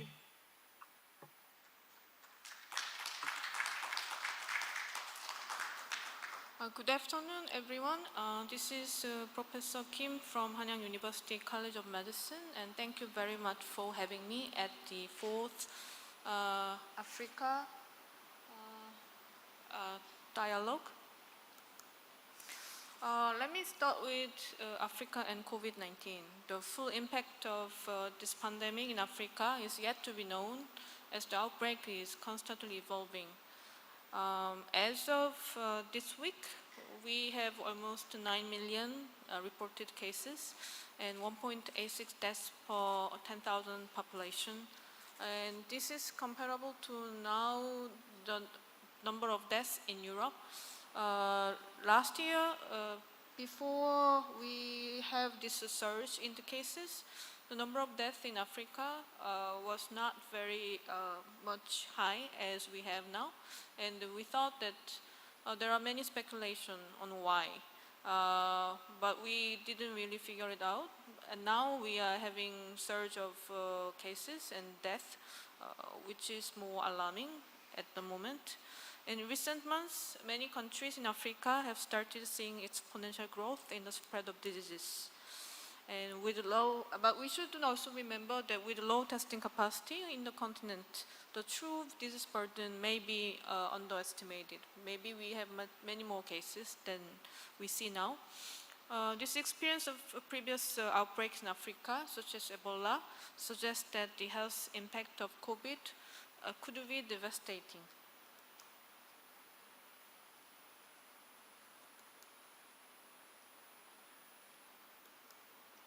This is the current trend of COVID cases. The left graph shows you that the 7-day average number of cases. We already have seen 3 waves in 2021. And the more wave we have, you can see that waves gets bigger. And we don't know what will happen in 2020 and 2023 with the multiple variants upcoming. The right graph shows you that number of reported deaths. It is proportionally reflecting the number of cases. The more cases we have, the more deaths we have. The health systems are fragile, and with the growth of the cases, there is a capacity limited in the continent, so we cannot avoid more deaths as we have more cases. This is the situation analysis, how well the countries are prepared. We can see that most of countries in the continent, they are in red category, which means that they're not prepared. The name of countries in the top, these are very small island countries, and very few are in green category. Only 3 of them are in yellow category. All of them, most of them, they show that they are not well prepared. The right graph shows the potential impact of growth of COVID, estimated by UN Development Program. Without COVID, we may have growth percentage 1.3%, and this is quite minimal compared to other high-income countries. With the best case scenario, the poverty will have negative impact. With the worst case scenario, it will have much 4 times higher negative impact than we could have without outbreak. Let me bring you your attention to the case of Ebola. When Ebola hit Sierra Leone in 2014-2015, I was fortunate to be deployed on behalf of the government of Korea to Sierra Leone to provide aid, official aid to Sierra Leone during the Ebola outbreak. Number of cases only 14,000, but the case fatality is very high for Ebola, so we had 4,000 deaths. Only with 4,000 deaths, what we had is that almost 1/4 of decrease in service delivery, and also 70% decline in health center attendance. They're not coming for the services because they're afraid of dying at the health facilities, because that was the epicenter of the further infection. What were the outcomes of this decline of the service attendance? We had many more deaths for mothers who were pregnant, and we have reduced number of treatment, which involves 2,800 excess mortality for HIV, TB, and malaria. Also, we have non-Ebola outbreaks such as measles, which is very contagious. So Africa, everybody knows that Africa faces a twin health crisis, which will be exacerbated by COVID-19. We do have high number of disease burden, mostly with communicable diseases, but not exception from the non-communicable diseases with rapid urbanization. And health systems are very fragile. The continent bears nearly twice the disease burden per capita measured by DALI compared to the rest of the world. So number 1, tuberculosis. Number 2, HIV. Number 3, malaria. Most of deaths are coming from Africa, and mother and child deaths are 4-fold higher than in other regions. These existing comorbidities could worsen the severity of COVID-19 on the continent. So COVID-19 have impact on the existing burden of diseases. Existing burden of diseases also have negative impact on COVID response. And the full impact of the COVID pandemic in Africa, we don't know very well. And this is this shows, the left side graph shows that in Africa we have mostly communicable diseases, but it's not like we don't have non-communicable diseases. We also do have injuries in the continent. And the right side, the projection of mortality from major infectious disease, HIV infection, and we can see that number of deaths will be rising continuously until 2030, 2040, 2050. This is one of the study that when we had the leaders of health services in many of African countries, and we do ask them, what are the problem in your country? What makes you suffer in delivering services to your people? And number one was the leadership, governance and leadership and management. That was the number one choices. Number two, human workforce. Number three was the service delivery. And the example shows that in many of African countries, they only have 60% human resources compared to UN's minimum threshold. For the service delivery resources, they only have 1 to 5% intensive care unit beds compared to other countries in other continents. And what are the solutions proposed by these leaders? The number one solution was proposed by leaders was the human resources strengthening. That was number one. Almost 30% of them, they responded that training, capacity building of health workers are the most important. Number two was the money. We do have more money, and they request to increase budgetary allocation to health at their country level. And what are the consequences as of now? We all know that human resources are not sufficient, money not enough, service delivery resources not enough. As a consequences, for the most urgent intervention we need as of now is, everybody would agree that that's COVID vaccination. But we don't deliver enough vaccination to the people in Africa. We see that many of high-income countries, their vaccination coverage over 75, while in African continent, all of them are under 25%. And on average, we only vaccinate 6 to 7% of people in African continent. And why? And why? And when it comes to the financing, and we take a look, what makes this difference? In Africa, this green bar shows that what's the share of the cost in Africa? Half of them comes from, the left green bar is for the high-income countries. Half of them, at least half of them comes from public sector, half of them comes from private sector.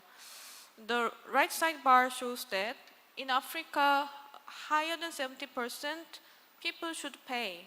They should pay from out of their pocket. And government expenditure is minimal. Another 27% comes from other private expenditure or risk-pooled funding. So where is the government funding?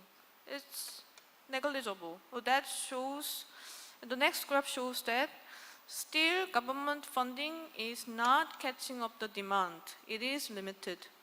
The most right side graph shows that this 15% of health expenditure, this is the recommended and committed criteria for all African countries where we call Abuja commitment for universal health coverage. And the African countries made commitment that they would cover 15% of health expenditure, but not many countries are making it. Most of countries, they do have much less than 15%. And we have very few countries which could make it.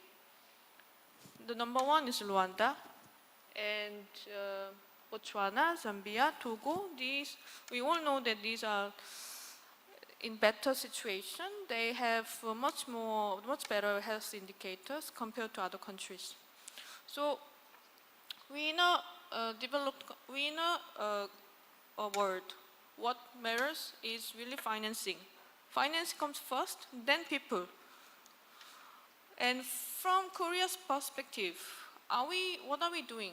Then we all know that the financing is the issue and what we are doing. So I look at the official data from the government of Korea, whether are we supporting enough Africa or not.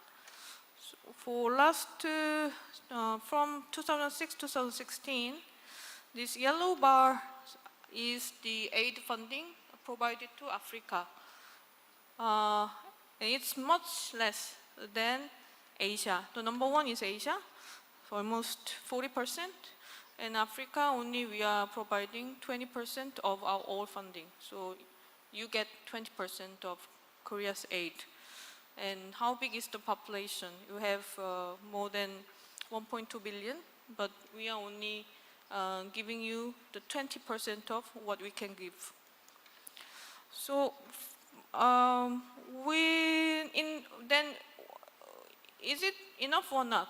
So we saying that, okay, 20% of our assistance goes to Africa. Whether is it enough? In comparison to other OECD, the DAC joining countries, so there are 32 countries in the committee. Our share to Africa is only 1%. So if there are 32 countries, at least we should pay 3%, or according to the GMP ranking, we should be in number 819. But our share for Africa's aid is only 1%. And another thing I found is that even with this 1% of share, our assistance is very much prioritized to certain countries.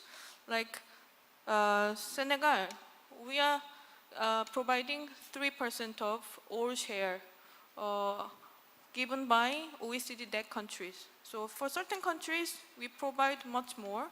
And for certain countries, we don't provide any. So our assistance is limited and prioritized. And what is the most imperative, most important investments, and what are the urgently required imperatives? So this is the finding from McKinsey, one of the most well-known consulting company. What they propose is that, number one, resolve the immediate COVID-19 challenges. That would be number one issue. Number two is build resilience to respond to emergencies and continue essential health services. So COVID-19 should not divert all the attention. The essential health services should be continued without undermining the quality of services. And number three would be reimagine and reform health system for longer term. With double burdening of current situation, with the current structure, they would not survive. The system will fail. It is a lot of work, and COVID consumes tremendous amount of resources. So without any reform, the system will not be sustainable. So let me introduce the tasks and interventions proposed one by one. Number one, example. So what we can do. My suggestion to the government of Korea would be build robust, well-funded emergency preparedness and response mechanism. And this photo shows the example of emergency operation centers. So these are very simple mechanism and establishment that we can invest to quickly. So this is a small office, and it's usually located in the central location, and to coordinate all the data collection and public health response. And many countries, even in Korea, we have it, but in many African countries, they miss it. So this is very small investment, quick investment that we can make change. And number of countries, they do have good EOC. They are in a good shape in responding COVID. So through those EOCs, countries can identify gaps and refine and strengthen their responses. As well as EOC, some foundational infrastructure, such as emergency supply chain to manage PPE and other vaccines and supplies, that can be also desirable. And my recommendation also to provide the training funds to build the capabilities within the national health system. So rather than having small funding for different training, but to establish a training fund as a whole that government can make a decision on their own. The next would be about the financing. They accelerate bold health financing reform in Africa to increase budget and drive efficiency. With this pandemic, many of countries, they have been provided with huge funding. There are many countries, millions of dollars were rushed into countries, and government could start to utilize this funding well by introducing strong governance mechanism and reporting practices that ensure coordinated spending and transparency. So transparency is always the issue. Alongside increasing state budget for healthcare, government could look at new ways to generate funds. So not only relying on the external funding, donors also expect to see that countries are more self-sufficient and more involvement also to the donors rather than have tied and vertical funding.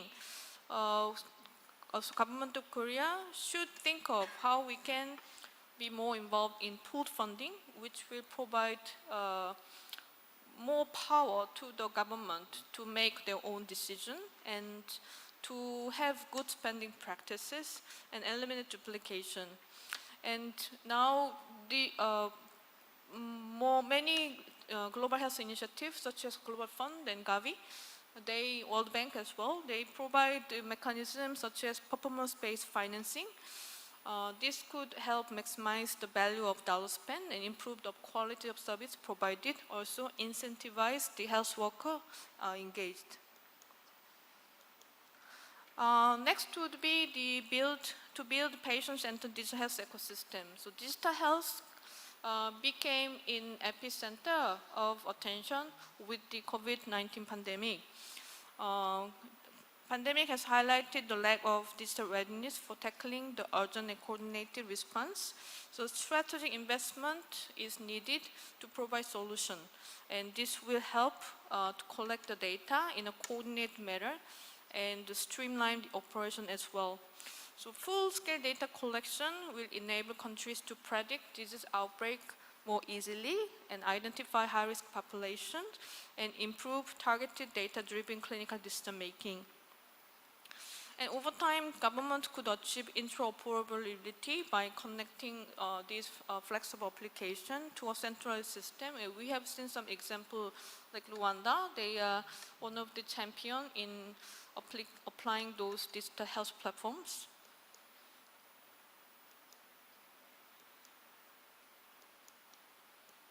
Oops. Okay. So next would be commodity. We have a very good presentation from Ms. Kim on the commodity, and the lack of shortage of medical commodity equipment in African continent is very well known, and this is mainly due to constrained domestic capacity for production. Strong collaboration is recommended to have good logistic management information system and also collaboration with private sector. One of the encouraging initiatives recently proposed is called Partnership for African Vaccine Manufacturing, and this is coordinated by African CDC, and this is initiative to manufacture about 60% vaccine on the continent by 2040, and those regional initiatives should be strongly considered by the government of Korea to make a further investment.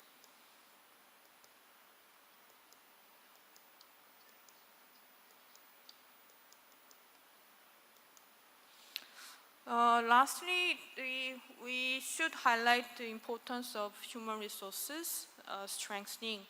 And with the COVID pandemic, that we see this huge shortage of human resources, which drives the empowerment of community health workers.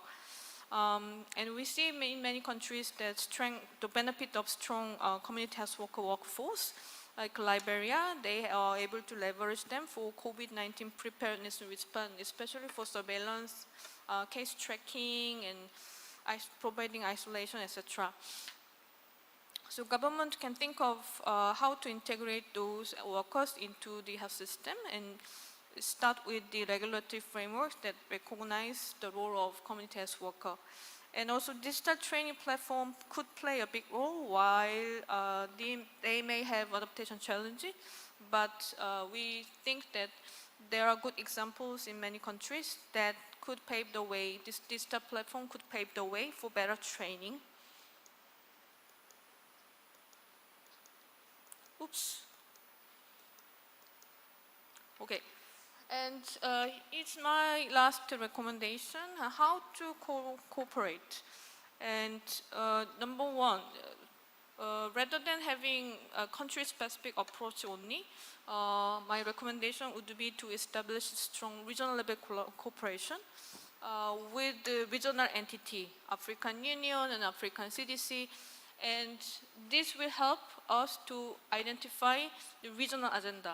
Sometimes the country-specific agenda would matter, but not always. So it is more with this ongoing crisis, the regional agenda should much more matters than country-specific agenda, because pandemic is somehow equal to all the countries. It's not really country level matters. It is regional and global level matters. So for more coordinated approach, defining regional agenda would be key. The next approach should be adopt top-down approach as much as possible for planning. As of now, most of official assistance from Korea is based on bottom-up approach. So each Ministry of Health, each ministry in each country, they submit their request and proposal to Quick Office or our Exim Bank office. Then these proposals are compiled and they reach to the Quick headquarters for review. And we have a lot of similar projects, but since it's totally based on bottom approach, in some cases it's quite difficult to coordinate and difficult to have consistent intervention. So my recommendation would be to also consider top-down approach from the regional level after identifying regional agenda. The final recommendation would be to utilize multilateral organization with regional and country presence for implementation. With COVID pandemic, the exchange of experts are limited. We can't travel as much as we did in the past. So having multilateral agencies on our side for implementation could provide efficiency in project implementation and also providing the assistance. This is the last slide. Thank you very much for your attention. Thank you very much. Thank you very much, Dr. Kim, for your very insightful presentation about the current situation and difficulties of the Africa region and possible way forward and suggestion for the area that Korea can collaborate. There had been some of the area that had been suggested, such as infectious disease response mechanism in capacity building for the emergency operation centers, supporting healthcare financing mechanism, digital health, which is actually Korea is also quite in the forefront. Community health worker approach is really truly going down to the primary healthcare level. But I think one of the area that had been addressed was vaccine manufacturing capacity. That Korea has quite a ways of capacity in the area, and also there had been suggestion for the regional level collaborations as well for the regional agenda rather than fragmented collaboration in different countries by different entity from Korea. So I think it was very insightful presentations. And we have two panelists for these sessions. We have very well respected panelists from both Korea and Africa. And the first panelist is Dr. Fred Binka, professor and vice provost of the University Health Alliance Science in Ghana, UHAS in Ghana. Dr. Fred Binka had been involved in many crucial work through the African continent in the area of public health. He has worked in World Health Organizations, also worked with various NGOs obtaining multi-million-dollar funding, implementation program and research program, and he has received various awards, including Rudolph Agee Foundation Awards and Ronald Ross medals. Recently, also Pascual Mokumbi Prize. And actually, I worked in Ghana, and I know that how Dr. Fred Binka had been such a influential figure in the national public health system of Ghana and in the area of infectious disease and malaria disease, and also introduction of Ghana's primary healthcare system. So it is really great to have Dr. Fred Binka as a panelist for this session today. So, but Dr. Fred Binka, if you can share with us your insight as a panelist, I will appreciate. Thank you. Please, Dr. Fred Binka. Oh, your microphone, I think, is up, Dr. Binka. No, I think it's where it works. Thank you. Thank you very much, Dr. Hussein Lee, moderator for this section. And thank you so much for inviting me. I am very happy to be part of this dialogue.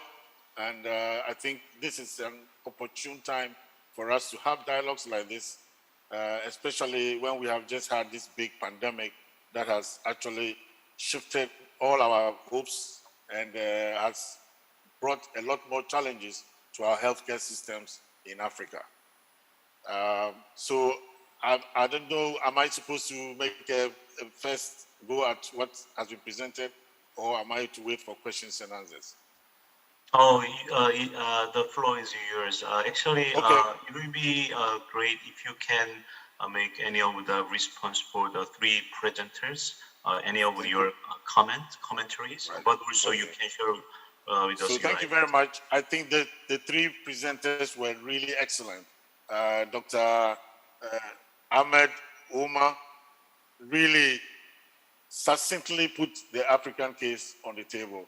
And I'm really very impressed with his presentations. They were direct to the point and actually provide us a solution to where we should be going.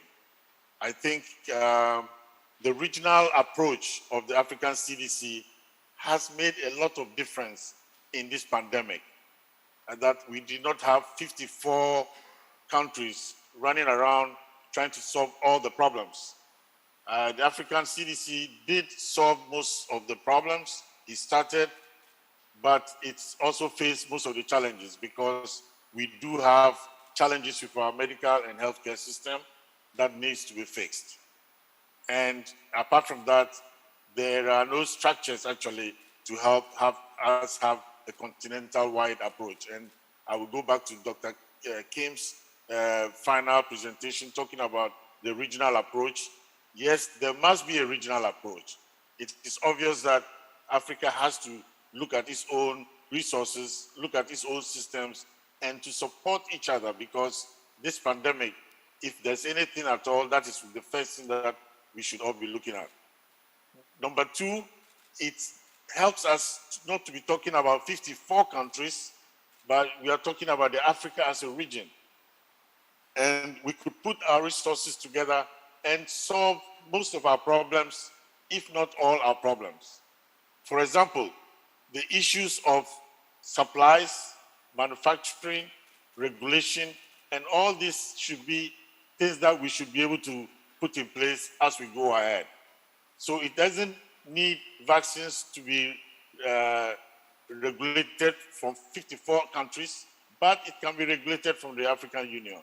Once the African Union gives a go-ahead, then the other African countries can procure. It's the same with the manufacturing issues that have come up in our emergency procurement. And what I will want to suggest is that the approach to improving manufacturing and production of medical goods and services should be regionalized. Otherwise, we shall have 10, 20 countries trying to produce vaccines and which will not be viable. With an African market, we are able to be able to be viable to produce enough for consumption on the continent, if not for export. So that regional approach, and I will identify a couple of issues that I think need to be urgently attended to. First, regulation.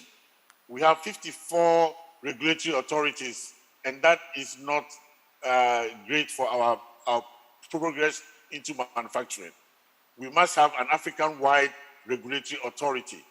It might have sub specialties within the continent, but there must be one body for regulation so that manufacturers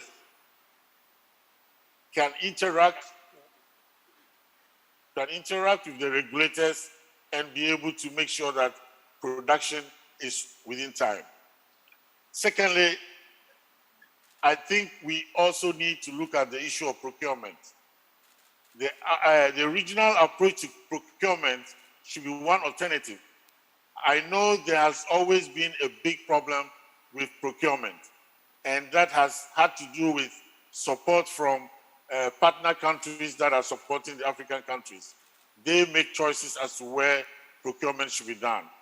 But there must be an alternative, like what the UNICEF does for the multilateral agencies like the WHO, the Global Fund, and others, providing an alternative where you could procure in volumes, you could procure at a cheaper price, you could assure quality, and you could assure delivery into countries at appropriate times that the countries are aware of the goods that are arriving.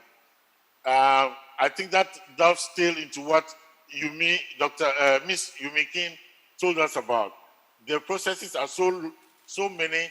If we want to school 54 countries to go through that process, it's obvious that it is completely inefficient. And that if we decentralize some of this work, we will get the benefits and the economies of trade that we need. At the moment, the trade sector is doing well. It's putting their act together and trying to improve inter-African trade. We must also look at the health sector and start to work together and have regional approaches. That should not take away completely country-based approaches, but we should shift from solely country-based approaches to some regional-based approaches, and then we can still allow the transition to occur gradually as we move from country-based into regional-based approaches, to set the infrastructure, to create the environment that allows the Africans to be able to determine what needs to be done, how it should be done, and most importantly, to be able to evaluate where the weak points are within the continent. So it's not only the bright spots, but we also should be able to identify where there is a problem. Finally, my first round of comment has to do with our health systems. At the moment, our health systems are geographically approached. These were the systems that were bequeathed to us from our colonial past, and it's time for us to review the systems and to look at them more appropriately. In this pandemic, the geographical approaches to health systems has not been very useful. People did not go to the health facilities because they were afraid of the pandemic, and many people died without getting access to care. I think there's need to shift this to the people-oriented services, where our services are based on people and not necessarily a district or a village. They are based on people, and we should increase our healthcare workforce to be able to undertake that. So if there's one worker to 1,000 people, even in the terms of pandemic, that worker will be able to provide some care. And I'm not talking about doctors, I'm talking about healthcare. Different levels will need different levels of health workers, and we should be in a position to do that very adequately. At the moment, part of the constraints are from the multilateral agencies like the World Bank. In Africa, we don't have a shortage of people who want to go into health. If we want to train health workers and we have the resources, we can train as many as we want. And many people are willing to do this work. It's not an issue of people not wanting to work, but it's an issue of the financing. So let's relook at our health systems. Let's modify them to contemporary times. We are moving from the infectious diseases to the non-communicable diseases, and our current factory approach will not serve us well. We need a people-focused, a people-centered healthcare delivery at all levels in the chain, from the rural to the urban areas. It can be done. It's been done in some countries, and if we put ourselves together, we should be able to do that. Thank you very much. Thank you very much. Thank you for the insightful comments. I think you had been really readdressing the importance of the regional approaches, and you also mentioned about Africa regulatory body, something I guess like Africa FDA, rather than 54 agency working separately. But also I think it was really nice to hear the comments about the health system strengthening and people-centered healthcare. That really, while we are facing the infectious disease challenges, the innate health system capacity building again seems to be really important agenda for Africa. So the next panelist is Mr.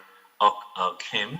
He is the Secretary General of the Africa Future Foundations. He is a graduate from the theology in the Hyopsang University, and also he has graduated from the CFN UK Bible College in the United Kingdom. He served as a Secretary General of the Council of Medical and Health private organization, and currently also is very active in private medical fields as well, including active role as a member of the KCOC Health and Medical Professional Committee and International Health Medical Association as a board member of the associations, also including being a board member of the Korean Christian Medical Missionary Society. So please, Mr. Secretary General Kim, please give us your panelist commentaries for the three presentations that has been made so far. Thank you. Thanks a lot, Dr. Lee. 우선 서울 아프리카 대회에 First of all, I would like to express my gratitude for inviting me as panelist for this fourth Seoul Dialogue on Africa. And it is a great pleasure for me and also honor to be part of this such renowned experts insight exchanges. And Dr. Lee, Dr. Kim, and Professor Kim, and also Dr. Ahmed Ogwel Uma, and Deputy Director Fred Binka. Thank you so much for being with me. I am so much honored to listen to your presentations and discussions. And as the last speaker of this session number 1, I would like to seize this opportunity to thank the Korea Africa Foundation and its organizing committee. And my foundation is focusing on public health activities, and we are registered as the institution by the Ministry of Foreign Affairs in Korea, and we're concentrating our resources on different African countries. And in particular, other than African countries that we have already had networks, but also more than 20 countries in there have been supported by us through COVID-19 supplies. Well, actually, I majored in human studies and also philosophy, but I joined myself in here for several decades, and I am still learning about public health. And I have been attending a variety of symposiums and conferences as panelist, but this is the first time that I am shared with such insightful contents. And thank you so much for your interventions in that regard.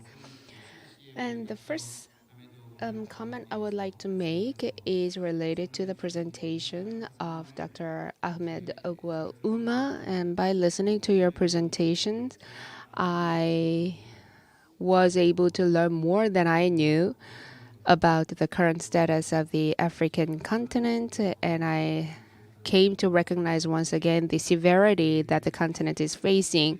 And in particular, Africa CDC is planning on 7 aspirations for the Agenda 2063.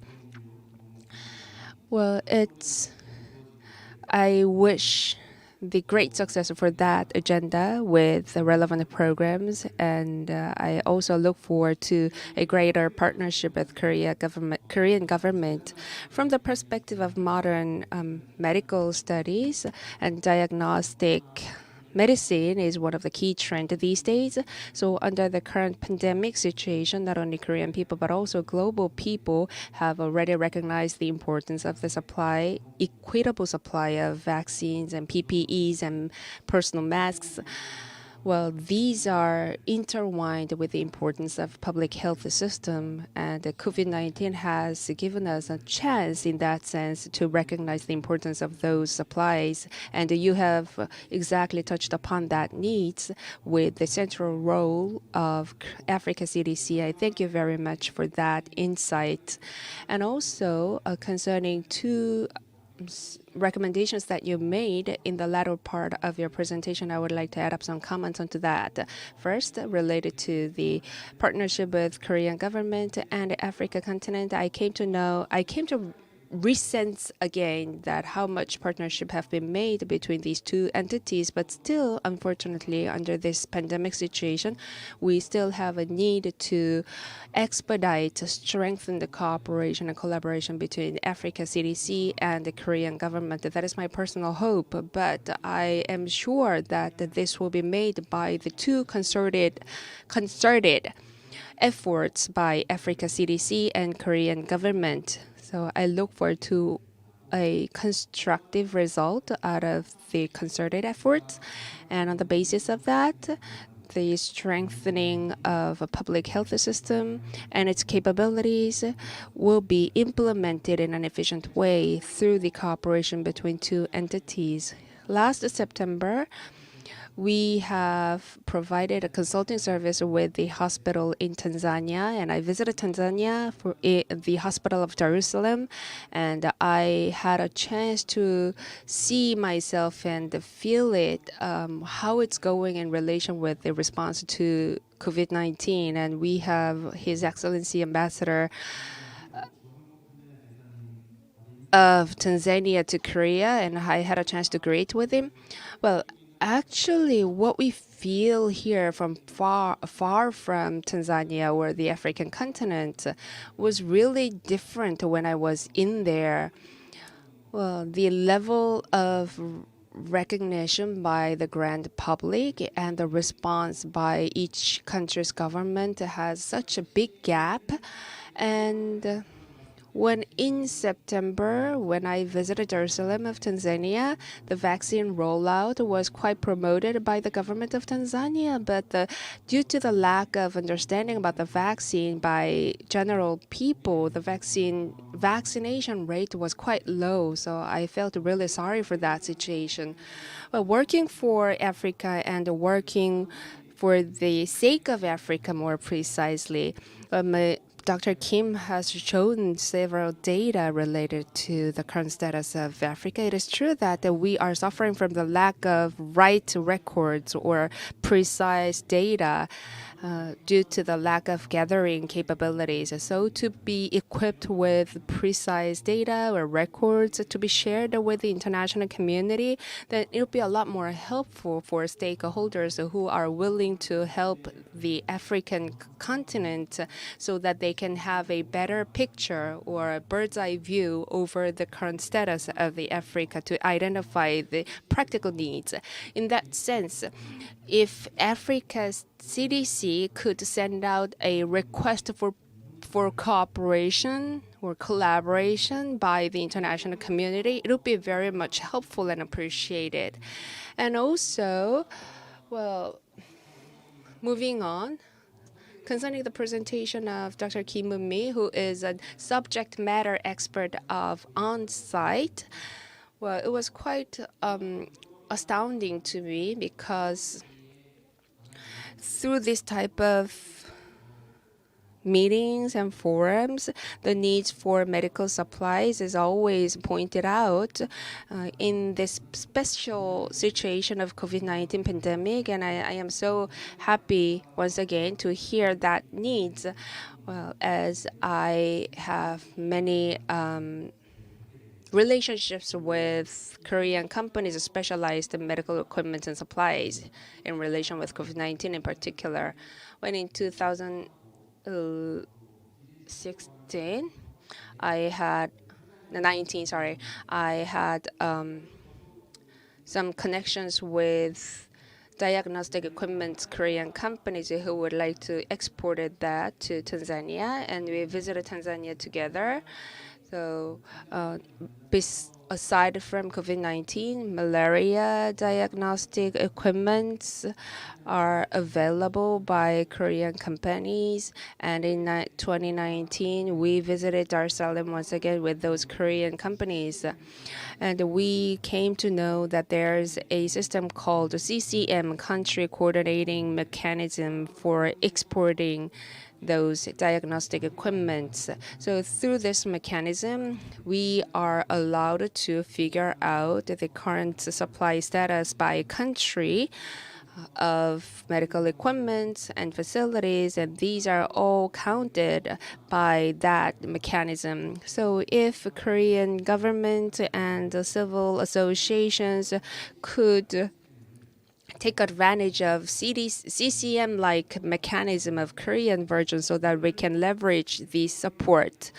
Well, that's the idea I had during my business travel to Dar es Salaam in Tanzania in 2019.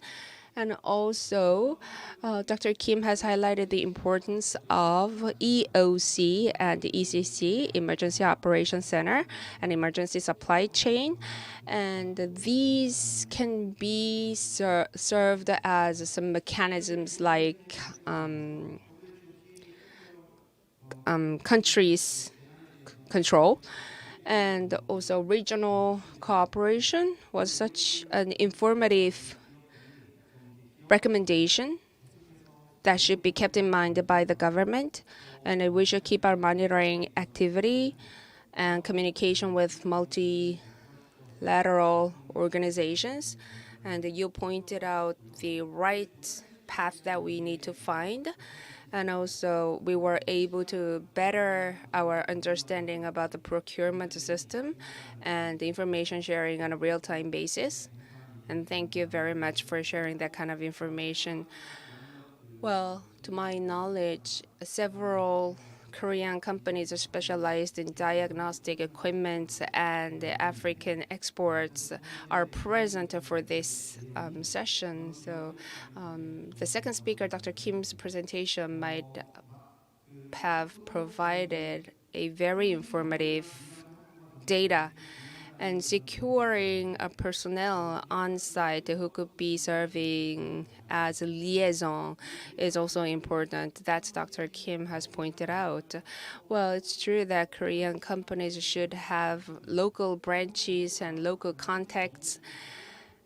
So, and they should be supported by the Korean government through different efforts. Korean government can concentrate on the ease of regulations and the support for companies who would like to penetrate into African market. And also, if relevant African country could help out with these companies by easing the regulations and breaching local partners in Africa, so that you could be of help to Korean companies to be positioned and stationed, streamlined. Well, this is another suggestion that I would like to share.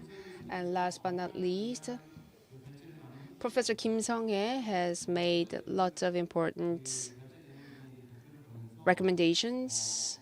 And by looking at many different graphs, I came to realize that Korean government assistance is more oriented to Asian countries than to African countries, and I feel bad about it.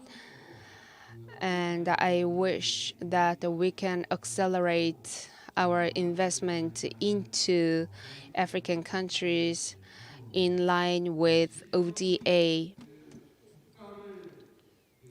Well, diseases do not distinguish countries by richness. COVID-19 do not distinguish people by races or ethnicity.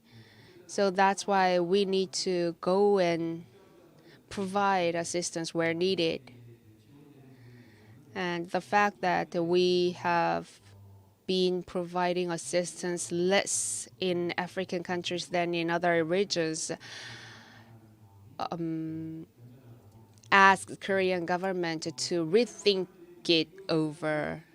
And as for EOC and ECC, that's a very good idea, I assume. Yesterday, I attended a gathering organized by the Ministry of Foreign Affairs, and African countries are 54 to 55, and tackling country by country is a tough task. So if we could have regions of South, North, East, and West for Korean government to respond in a more effective way, that was the recommendation arose from yesterday's gathering.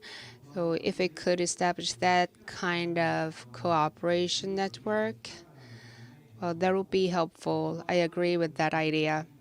And I also look forward to seeing these type of institutions and organizations will be more formed. So consequently, as a result, virus doesn't distinguish borders, and it doesn't differentiate the level of knowledge, race, ethnicity. If you lose your health, you lose everything. So to build a healthier Africa and global community, I recommend all of you to concert efforts in an integrated way, and the cooperation is not something you want to get shut away from. So if you want to go fast, you should go alone, but if you want to go steadfast, then you should go together. Well, this is a quote that I would like to share to wrap up my speech. 백신의 제공이 되더라도 또 현지 주민들이 Well, thank you. And for the supply of vaccines in African continent, he has highlighted several things needed, and also the cooperation with vaccine funding with different actors, such as the CCM mechanism at a global community. What kind of role can be played by the CCM, as pointed out? Well, thank you. And I think we would be able to receive just one question from the floor before we close the session at 4:30. Yes, we'd like to open the floor now. And if you could raise your hand, then we will hand over the microphone to... Yes, please. Not a question, simply a comment. First, I commend the presenters, and also I want to confirm that Korea ODA on health really works. In my own country, we through fund from the EDCF, we have built, Korea has built a 600 beds hospital, teaching hospital, and actually 6 days ago, this hospital underperformed a bone marrow transplant to 5 patients for the first time in my country. Previously, before this hospital and that capacity, it means these people were supposed to go to India for that kind of operation. And in the middle of COVID, it means they wouldn't travel with the border closure. But going forward, my 2 cents will be, we have also to think about preventive medicine. It's okay, it's good to deal with the pandemic, and now it seems to be a buzzword, but we had Ebola, now we have COVID, and there's the next and next and next pandemic to come. It seems to be our new norm. So I was thinking about the silent pandemic that's going on in Africa, that of nutrition. 1/3 of the children in the world who are stunted are in Africa. Africa Development Bank estimates that we are losing $25 billion per year to costs attributed to child illness and death, impaired cognitive development, and because of malnutrition. And so I think this is an area where if we invest, we'll be able to help our system, our health system, prevent them from the overburdening of diseases that we're talking about, because it's a part of preventive health. And they say for every $1 investment in nutrition, there's $16 in return. So it's actually a business case. And another thing in addition, it's my player will be for Korean NGO on health to work with the African NGO on health, because that also helps to build capacity and ensure sustainability of the interventions that Koreans are already doing in Africa. Thank you. Thank you for your question. We have another question from the floor, Ambassador from Morocco. Thank you. First of all, thank you for the valuable information provided by the speakers and also by the moderator. Thank you so much. And as everyone was sharing this afternoon, that in the past month, humanity has united to face common enemy, the novel coronavirus. Indeed, every human on this earth has been affected by the ongoing pandemic. Allow me only to share with you an experience that we are, in the few months, we will have it in the kingdom of Morocco. And I don't see this example. One example of others country was presented. In fact, the kingdom of Morocco is eager to start production of our own vaccines. On July 5th, 2021, His Majesty King Mohammed VI present over a ceremony for signing agreements on the project of the fill finish and manufacturing of an anti-COVID-19 serum and other vaccines in Morocco. This project will involve an investment of around $500 million and aim to provide the kingdom with complete and integrated industrial and biotechnological capacities. Business strategy, long-term, middle-term, short-term, has been implemented. Indeed, what I want to say here, this project's short-term objectives start with a production capacity of 5 million doses of COVID-19 vaccines per month, before gradually increasing this capacity in the medium term. In this way, Morocco will become self-sufficient and leading biologically platform on both continents, our country, Africa, and in the world.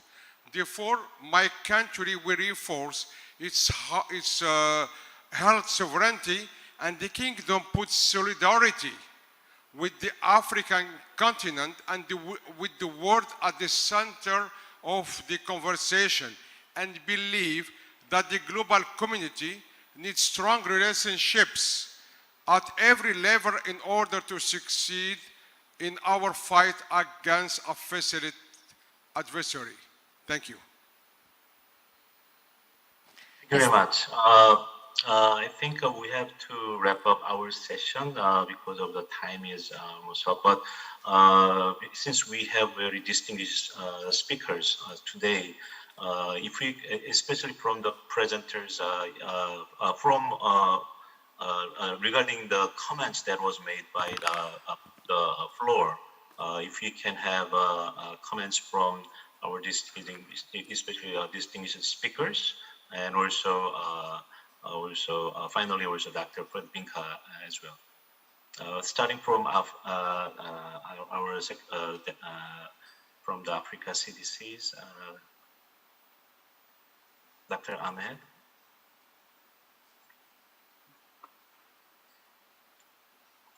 any final, actually, if you can give us any final concluding remark, especially focusing on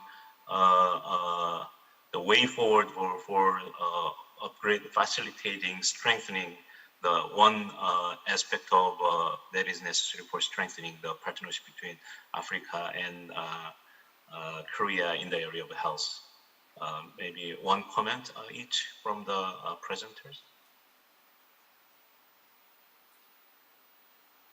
Okay, Dr. Mi Kim, can you start from you?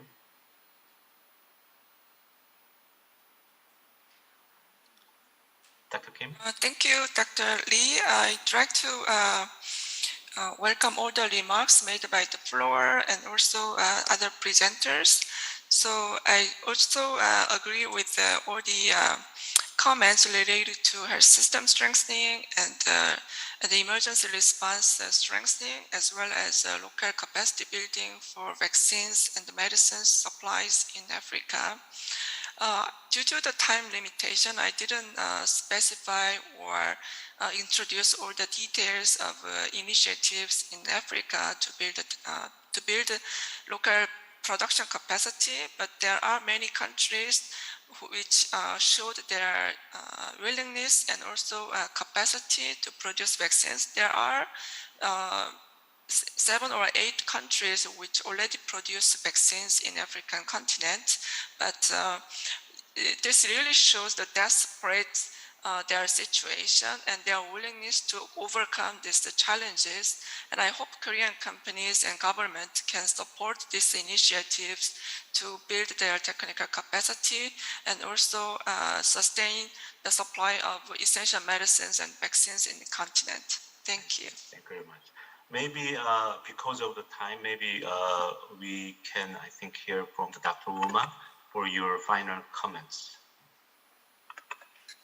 Thank you very much, Dr. Lee, and very difficult to summarize. I know several questions came up, so let me tackle at least 2 of those and then summarize in one sentence. The first thing I would like to say is that we have established the African Medicine Supplies Platform to be able to ease doing business with the African continent. And in the coming weeks, you will be hearing how we want to facilitate that, and the Korean business community can be able to benefit from that particular platform. And it will not be in competition with the UN system like UNICEF, etc. It will be facilitation for the African continent, everything in one piece. Second, I would like to say is that looking at the issue of partnerships, we are very keen to expand the partnership that we have with the Republic of Korea. We are already working on an MOU that we were supposed to sign during this session, but because of the inability to travel, we have not. And we are going to sign this MOU to expand the partnership that we have. But for sure, there is absolutely need for us to do more together, and Africa CDC will be in a very good place to facilitate that in as far as health emergency preparedness and response is concerned. Thank you very much. Thank you very much for all the presenters' insightful presentation and all the remarks. I think this will be really insightful and really thoughtful guidance for future partnership enhancement between Korea and also many of the African countries, but especially Africa as a region with Korea, the partnership for the future strengthening of the partnership. Thank you very much, all the presenters. Thank you. 네, 큰 박수 부탁드리겠습니다.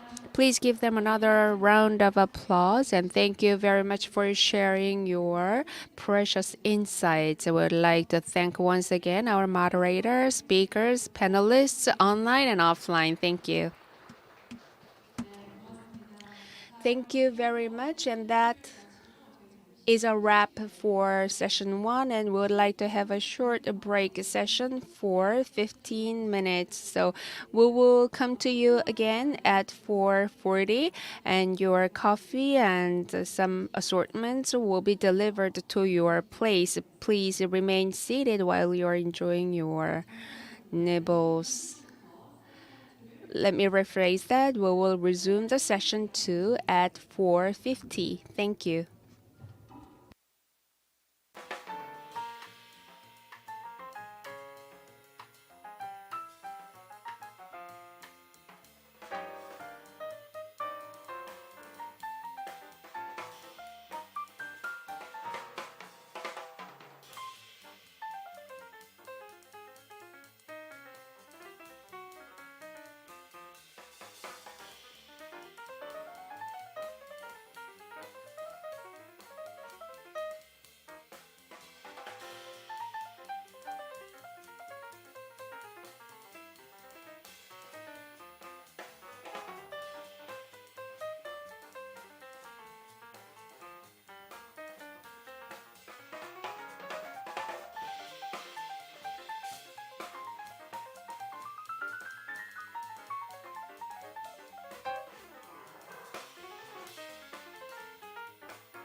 네, 이제 곧 세션. We will soon resume and begin the second session. For all our distinguished guests, please come back to the conference room and take seat. To please proceed inside and take your seats. Thank you.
네, 그럼 두 번째 세션을 시작.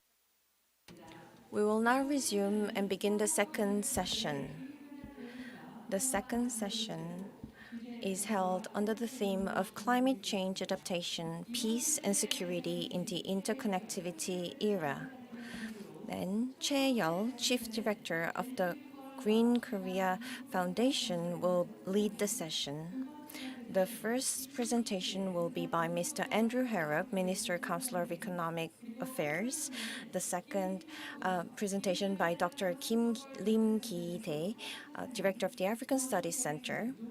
And the third presentation will be held by Kolum Omari Lumutsi. We have all our panelists also on the stage. The ministerial delegation of COAF, Ms. Hyo Eun Kim and Mr. Taek Yeon Kwan. Please, moderator, you can begin the session. 굉장히 오랜 시간 이렇게 Ladies and gentlemen, thank you for being with us for so long. I think it has been about 40 years since I have been working for the environment, especially healthcare system, poverty in the African continent. We heard many insightful remarks regarding this subject. Today's session will be held under the theme of climate change adaptation, peace and security in the interconnectivity era. We will have 3 presentations and then a discussion. At the beginning, when I was interested in the protection of the environment, people around me told me that I would prefer to eat well instead of thinking about the environment. However, now, after 40 years, we know that we're facing great challenges such as the protection of the environment, epidemics, and more essentially, the Corona-19 epidemic that we're facing now.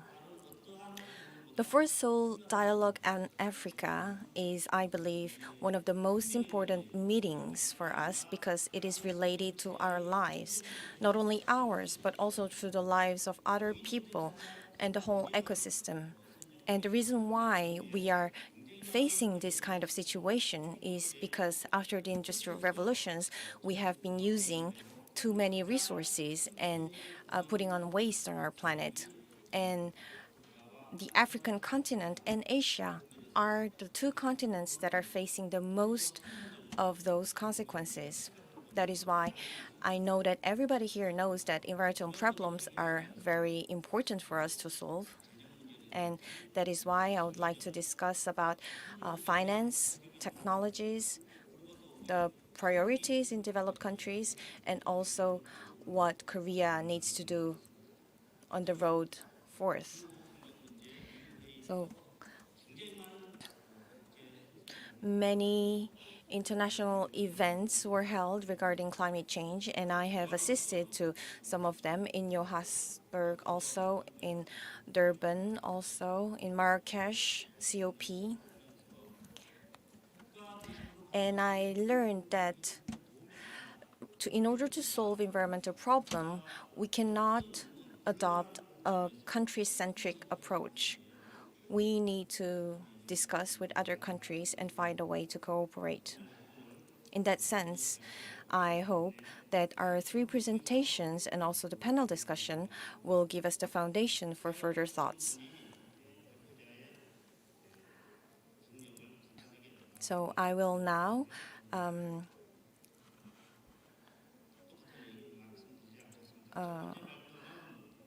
present the first presentation, which will be given by Mr. Andrew Harrop, the Minister Counselor for Economic Affairs in the U.S. Embassy Seoul, and in Malaiva, Uganda also.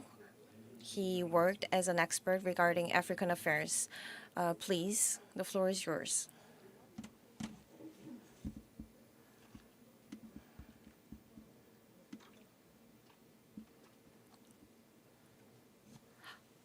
안녕하세요. Good afternoon. As someone who has spent nearly half of my career either working in Africa or in Washington working on Africa issues, I was thrilled to receive this invitation to speak to the participants in the 4th Seoul Africa Dialogue about U.S. climate change initiatives in Africa and to start a discussion on ideas for possible U.S. and Korea collaboration to build on these programs. First, let me thank the Korea Africa Foundation and Ambassador Yo Woon-ki, which organized this event. I look forward to listening to the other distinguished presenters and panelists in this session. As African leaders, you know better than I that your countries face catastrophic effects from climate change despite the relatively small greenhouse gas emissions. The United States understands the importance of Africa in the fight against climate change. The worst impacts, including prolonged droughts, record heat waves, food and water shortages, public health crises, instability, poverty, already are hitting your countries as I speak. There's a very good reason that COP27 will be hosted in Africa. Because this region is where the world's attention needs to be. We must work as fast as we can to prevent and to mitigate the worst effects of climate change, but also to seize the opportunities that are before us. On his first trip to Africa as Secretary of State, Secretary Blinken last month highlighted our joint fight against climate change in stops in Nigeria, Kenya, and Senegal. Get this to work. There we go. Secretary Blinken's trip reflects the U.S. commitment to follow up on the progress our nation's made at COP26 in Glasgow as we step up our collective response to the climate crisis. As part of that effort, the United States is working with countries particularly vulnerable to the impacts of climate change. By helping those countries, many of which are in Africa, by working together, by helping them adapt, we can mitigate some of the worst effects of the crisis and prevent future humanitarian emergencies. But more than that, we can create greener economies, greener livelihoods, greener possibilities. Before and during COP26, the United States announced billions of dollars in contributions towards global climate finance, adaptation, and efforts to support the transition away from fossil fuels. Today, I want to focus on some of those initiatives that help address African concerns. Recently, President Biden launched the President's Emergency Plan for Adaptation and Resilience, otherwise known as PREPARE. He'll work with our Congress to allocate $3 billion every year by 2024 to finance climate adaptation projects around the world. It's the largest commitment ever made by the United States to reduce the impact of climate change on those most endangered by it. There are 3 core elements to this initiative.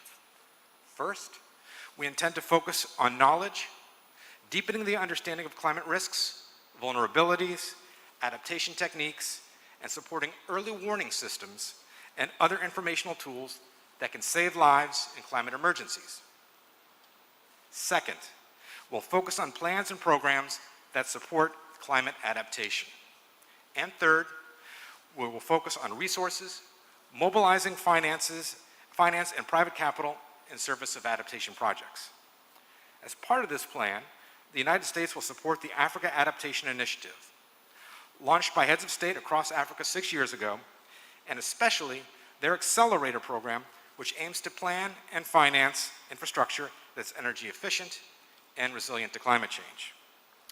And to reduce emissions, while also creating jobs and increasing access to affordable energy, the United States and our partners across Africa are making major strides in clean energy. As Secretary Blinken stated during his recent visit to Nigeria, the potential for renewable energy in Africa is greater than any place else in the world. Transitioning away from extraction and use of fossil fuels requires suitable and cost-effective alternatives. No country should have to choose between economic development and clean energy. We are committed to both goals. In November, the United States joined the UK, the EU, France, and Germany to form a partnership with South Africa to mobilize over $8.5 billion to chart a course from coal to clean energy, seeking to prevent up to 1 to 1.5 gigatons of emissions over the next 20 years. Through our Power Africa program, we've connected more than 25 million homes and businesses across the continent to electricity, 80% of which is based on renewables. We're helping advance the Mega Solar Partnership to develop Africa's largest solar farm, a joint project by Botswana and Namibia, along with international finance institutions.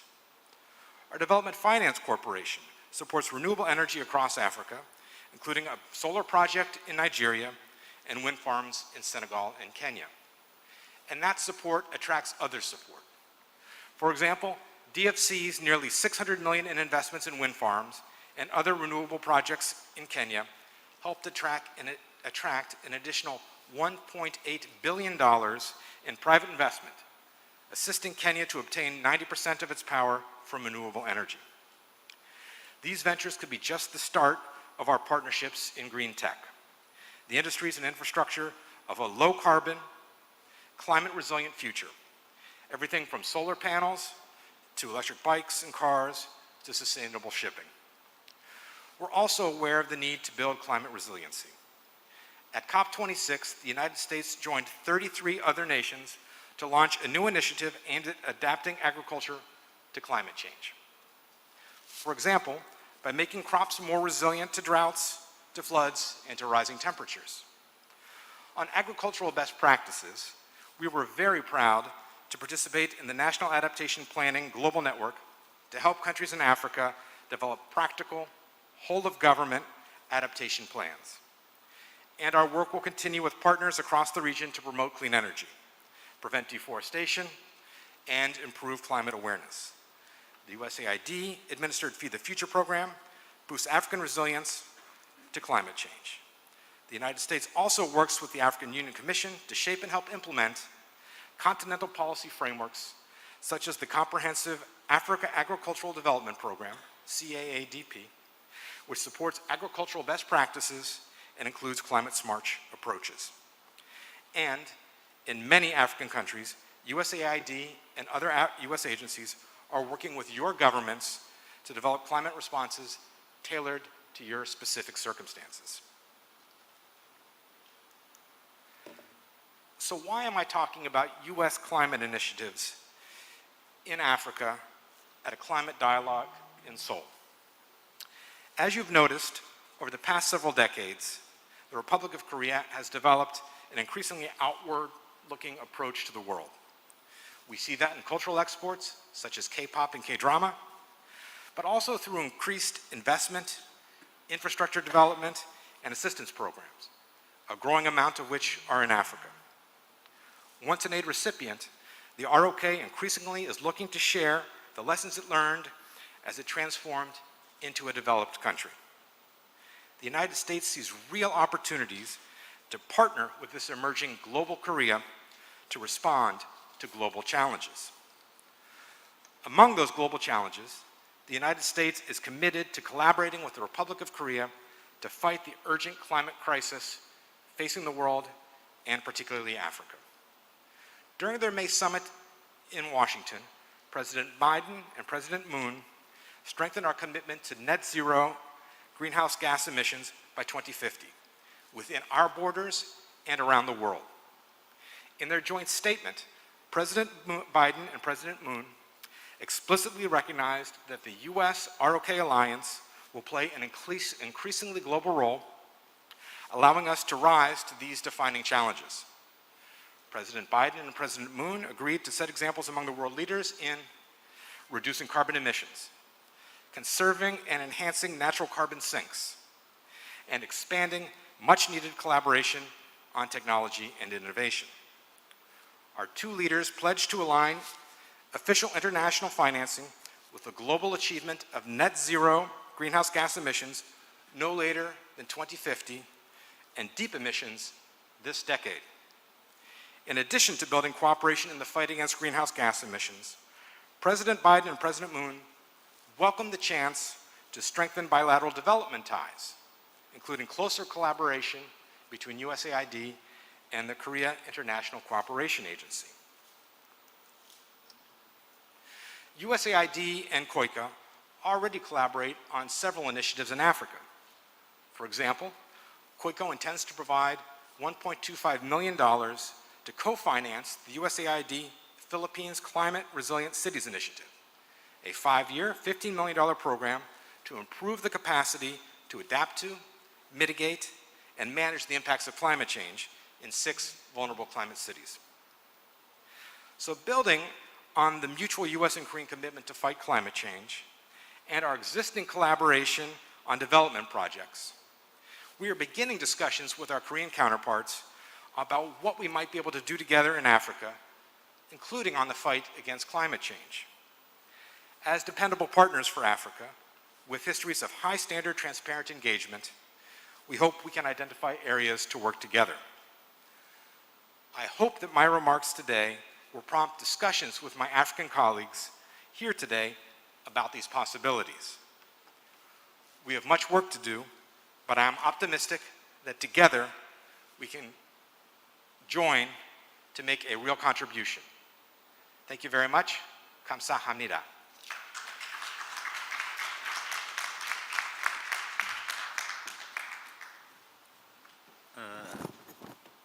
앤드루 허럽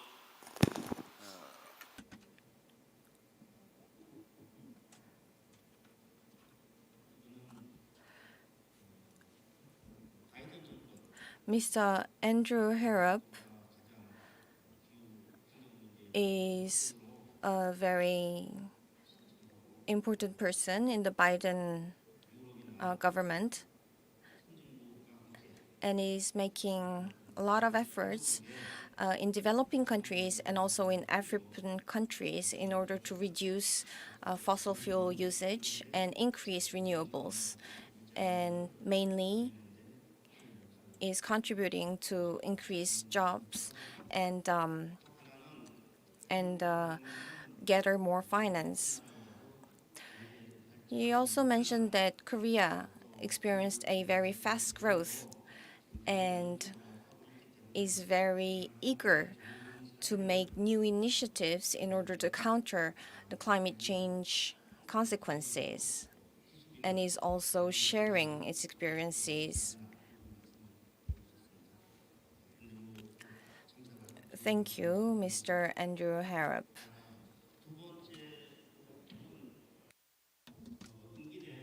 Moving on to the second speaker, I would like to introduce Professor Im Ki-tae, Director of the African Studies Center at Busan University of Foreign Studies. He has served as professor at National University of Algeria after obtaining his doctorate degree in Paris, and he is also serving as the director for the African Studies Center. Please go ahead. afternoon. 예, 반갑습니다. Very nice to meet you all. As introduced, my name is Im Ki-dae, Director of the African Studies Center at Busan University of Foreign Studies. I would like to talk about the climate change response to prevent conflict in the Sahel region and also relevant issues that we need to tackle in the continent of Africa. Actually, the content of my presentation is abundant considering the time limit, so I would not follow the strict order of my presentation slides. I will skip some of them. Well, if you look at the order of my presentation, that starts by desertification and its issues to consider. Well, as pointed out earlier by previous speakers and as Mr. Che, moderator Che, has pointed out, desertification is one of the key words that you need to keep in mind in relation with African issues. And also, due to climate change, inequality has been exacerbated on a global level, and I want to talk about the origin of those inequalities in African continent, and I also concentrate on the structural issues of the Sahel region. And the third part of my presentation will lead us to structural and also duplicated issues upon climate change. And if that's the case, what kind of efforts and responses should be made for conflict prevention and climate change? So my presentation will be finished by touching upon that in the last part of my presentation. Well, as said earlier, due to time limits, I will not address the first part of my presentation related to desertification because this is the basic issue that we all are cognizant of. And secondly, as for Sahel region and the sub-Saharan region, the activities of NGOs are mainly deployed in these regions, and desertification and climate change have directly impacted more than we thought. And during the current situation, where we cannot reach out to the regions that we would like to visit, desertification and climate change have destroyed all cultures, existing cultures and the systems in the Sahara Desert region and the Sahel region will be the main battleground where all issues are intertwined and overlapped and duplicated. And with that in mind, I would like to talk about the desertification of the Sahel, where many conflicts of these tribes are happening. Many people these days see this area as double new normal under a new capitalism, and with the pandemic of COVID-19, we have repeatedly heard of new normal, but this Sahel region is particular in a sense that they are faced with double new normal, which exacerbates the overall social and societal, more precisely, condition. That what should be those main issues? I would like to share them with you. Due to the colonialization, you all know, the French West African region was dominated by France. So this AOF region has its own characteristics in relation with colonial rules, and it has a seed for potential conflicts. And here, due to Islamic religious groups that emerged due to colonial rule, this influence and engenders many conflicts in the Sahel region. And this region is also a native place to trafficking of various forms. As Mr. Harrop has just pointed out during his talks, the administration of Trump has hindered the influx of refugees from the Latin America and South America to block the route for traffickings, and they had to find an alternative route, which was sub-Saharan region and Sahel region of the African continent. And through the North African countries and through the Mediterranean Sea, this trafficking itinerary reaches out to the Europe, causing new types of issues and problems. So this type of trafficking has destroyed the existing economic community in the region of Africa. And also, this route is used as a foundation to expand their power grappling ground. And also, regional people are influenced by these trafficking activities. Some of them actively join this group of trafficking, and this is what's happening in Sahel region. And I personally assume that one of the biggest issues in this region is trafficking. So without having it solved, it will be a very long track for all of us to see the flourishing future of the region. This is a structural problem. And in addition to that, with issues concerning climate change, this region has gone through or is going through very serious problems of water and food shortage that exacerbates conflicts in the regional community. And let me quote a very famous report published in 2021, Stockholm International Peace Research Institute's report. And one of the authors of this report, Farah Higazi, argued that, quote, Islamic terrorist groups recruiting children in central Mali is related to insufficient rainfall, quote. So, climate change is closely related to the issues of refugees and shortage of water and food. So, without addressing the challenges of climate change, we will not be able to tackle a variety of structural issues in this region. And I also wrote an article about the issues of tribes and governments in this region, which was published in September this year.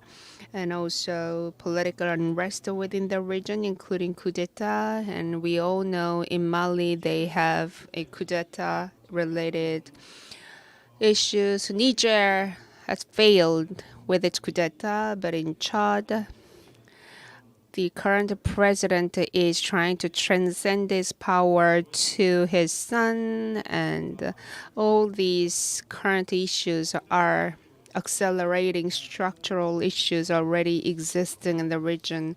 And also, Niger River suffers from the shortage of precipitations, and it exacerbates once again water shortage in the region. And as you all know, the Niger River is a lifeline that flows across 10 countries in the Sahel, and Mali accounts for 25%. So now you understand why conflicts and civil wars and the issues related to survival, coup d'etat, trafficking of drugs are all concentrated into this country, Mali, in relation with 25% of ratio for Niger River.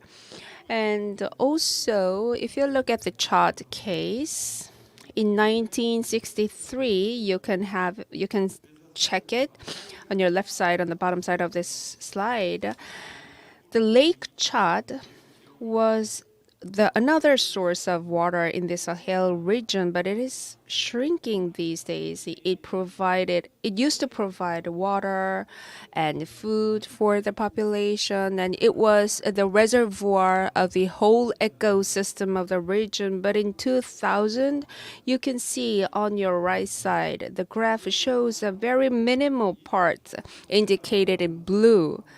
So, considering that the people could only live along with the river, and considering the increasing population of the whole African continent, their foundation for life is shrinking. So, you can easily imagine how their future would look like. So, diverse structural issues and conflict causing systems should be modified. But people in African continent should figure out how they could survive by themselves, and they end up in joining armed forces to solve their survival with food and water.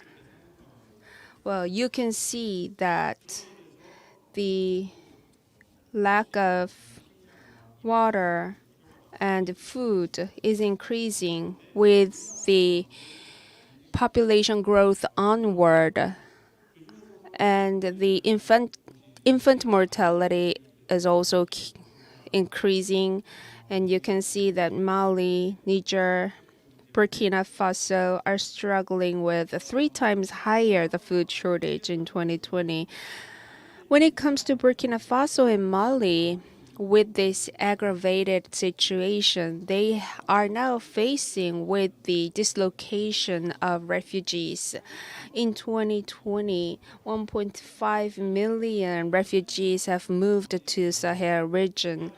It has the number of domestic refugees have exponentially grown.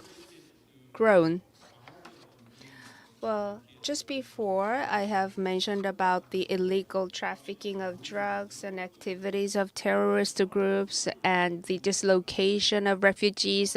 They are showing the similar trend of movement, but these days, refugees issues are a lot more complicated.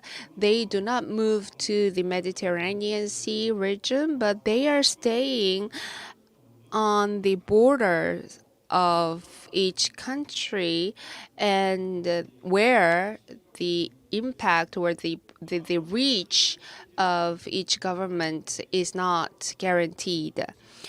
And this weak link is addressed by diverse terrorist groups. As you see here, we didn't have much red regions before, but in 2013, you see that some of the red circles are appearing, and this is the year of the Spring of Arab, and we had an uprising in Libya, and many tribes of that country started to move to a safer region for their survival.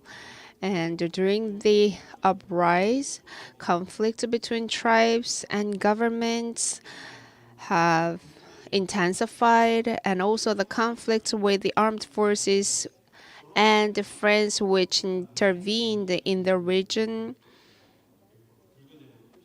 have caused a lot more red regions in 2020 on the map. And this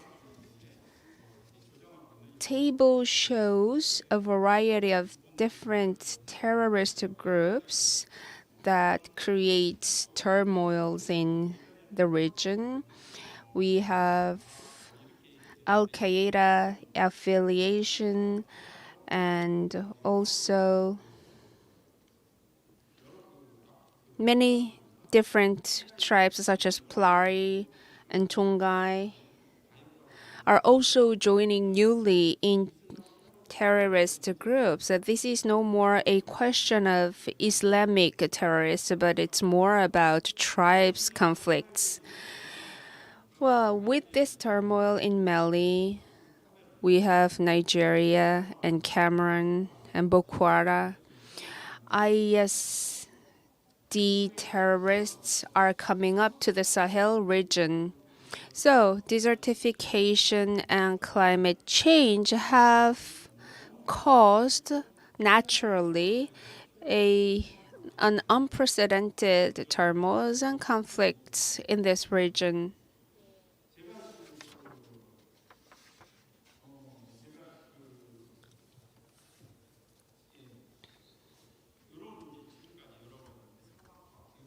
Up to now, I have dealt with different issues related to climate change, desertification, and also uprise of terrorist groups in organized way. Then will international community be staying without any intervention? That's not true. Numerous institutions and organizations wanted to intervene in this region, but their activity level was limited due to COVID-19 and halted temporarily under the current situation. So I would like to share some of the current status. First, regional organizations and external organizations should strike a balance of power so that they can maintain the security. And also, some trials are seen to get the dominance of the region. So that is why we see several operations are ongoing in the area of national defense and diplomacy. They would like to share the region issues. And in 2013, France started to seek for solutions for this Sahel region with survival operation. And in 2017, Sahel G5 was established, and in 2021, Takuba Special Forces was formed. This brings a negative effect not only to the region but also to France. That's what I assume. So Takuba, established in 2021, is some of external forces, including France and the EU. Well, this is a military intervention, but with an aim of cutting the vicious circle of conflict between tribes, but they seem to have failed in suggesting a good solution. And what's interesting is that we have seen the formation of permanent interstate committee for drought control in the Sahel, which aims to protect in a peaceful manner the region's issues in collaboration with activists and financing institutions. So they tried to protect the region's food ecosystem and food security and natural resources and population issues, water management for the improvement of the lives of residents of the Sahel, a dynamic and integrated regional market for produce, trade, and also for water, population, and development. They try to respond to climate change by these missions, but they seem to be stuck in the limitations of their capabilities. But it is still meaningful that they have started or tried at least to tackle climate change in the region. And I would like to touch upon the World Bank initiatives. World Bank has deployed practical activities of regional support project for nomads and residents since 2015 to minimize the conflicts between tribes. So this project, it's called the Projet Régional d'Appui au Pastoralisme au Sahel, PROPS, is well arranged in the table you see. PROPS has different missions of improving animal health, enhancing market accessibility, improving natural resources management, and preventing crisis of nomadic tribes.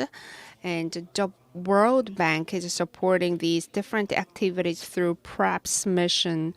But due to the COVID-19 situation, these activities have a bit shrunk to a certain level. And lastly, we have an initiative of Sahara-Sahel initiative called SSI to prevent conflicts and respond to climate change. This is a large-scale project by AU and UN, and this tries to build a large-scale forest with 7,800 kilometers long and 15 kilometers width, and it will stretch as an artificial wall, which is longer than the Great Wall of China. And if this kind of initiative wouldn't stop the desertification of the region, the sub-Saharan region and Sahel region, the desertification will expand to the north of the African continent, and it will place a huge impact on the continent as a whole. Well, to address this serious issue, One Planet Summit was implemented to solve funding problems, but this is limited. This is not only limited to the African continent, but it covers the Mediterranean area and the whole African continent. So in terms of concentration onto the region, I don't think One Planet Summit is such a streamlined and dedicated project for the African continent. Well, I have briefly pointed out some issues related to Africa. Well, to sum my presentation up, I would like to I'd like to remind you of, once again, the double new normal that I mentioned in the beginning of my presentation. New market capitalism have engendered new types of issues, and COVID-19 has shown the exacerbated inequalities of the society, in particular in the Sahel region of the African continent. And I don't think that my suggestions or recommendations will solve these issues right away. But still, I do not agree with the idea of intervention of external forces or external countries. The most effective way is to gather the forces of relevant parties, different African countries. But Korean government, for example, and others could raise this agenda up onto the table in an official way, because we know that there are limitations by the international community and also UN and other organizations. And for instance, Korea Africa Foundation and Korean government could use the resources like me as human resources to promote and to let the world know the current issues of African region, then it will be also helpful. I understand that the intervention of external forces can be a solution, but we can't leave everything up onto their own hands. So that's why we need to try to enhance the intervention level of African countries. Thank you very much.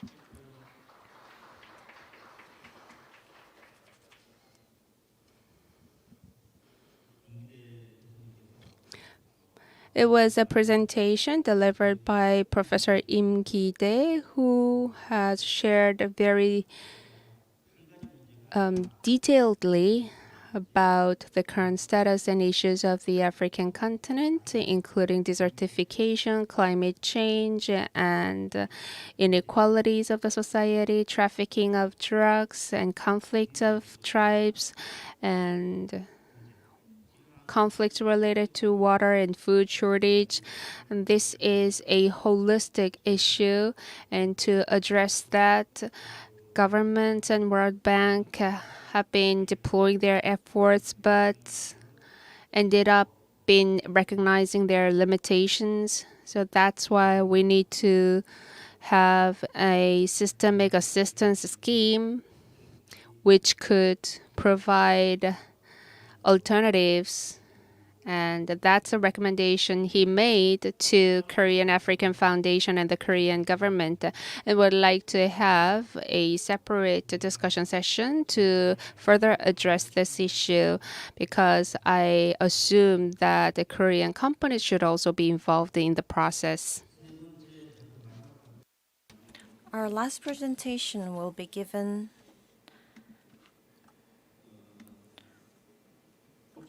by Ms. Kultum Omari Mutsumi from Botswana, Special Advisor to the Africa Adaptation Initiative, AAI. And she's an expert in the ecosystem, agriculture, climate change responses. Please, you can begin your presentation. Thank you, moderator, and Excellencies, Honorable Minister, Ambassadors, and distinguished guests. Good morning, good afternoon, good evening, wherever you are. First of all, let me take this opportunity to thank the Korea Africa Foundation for inviting me to this session. And also, I look forward to engaging with all the panelists, including the distinguished guests that are attending this session. I have the honor to present on behalf of the Africa Adaptation Initiative. My name is Kuthum Omari Mutsumi, and I used to serve as the coordinator of the Africa Adaptation Initiative, and I'm currently the special advisor of the initiative. I will be presenting to you today not only on the Africa Adaptation Initiative, but I will start with an overview of the climate finance in Africa. As you know, finance is an important enabler of climate adaptation. And I'll also talk about other initiatives in the continent other than the Africa Adaptation Initiative. Next slide, please.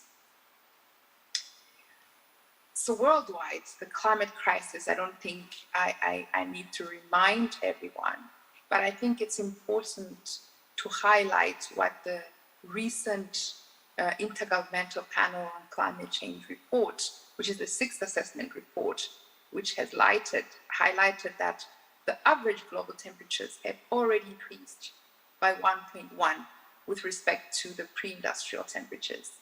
So even if we have the best amount of mitigation action, the threshold which we agreed to in the Paris Agreement of keeping the world below 1.5 degrees will be exceeded by the early 2030s.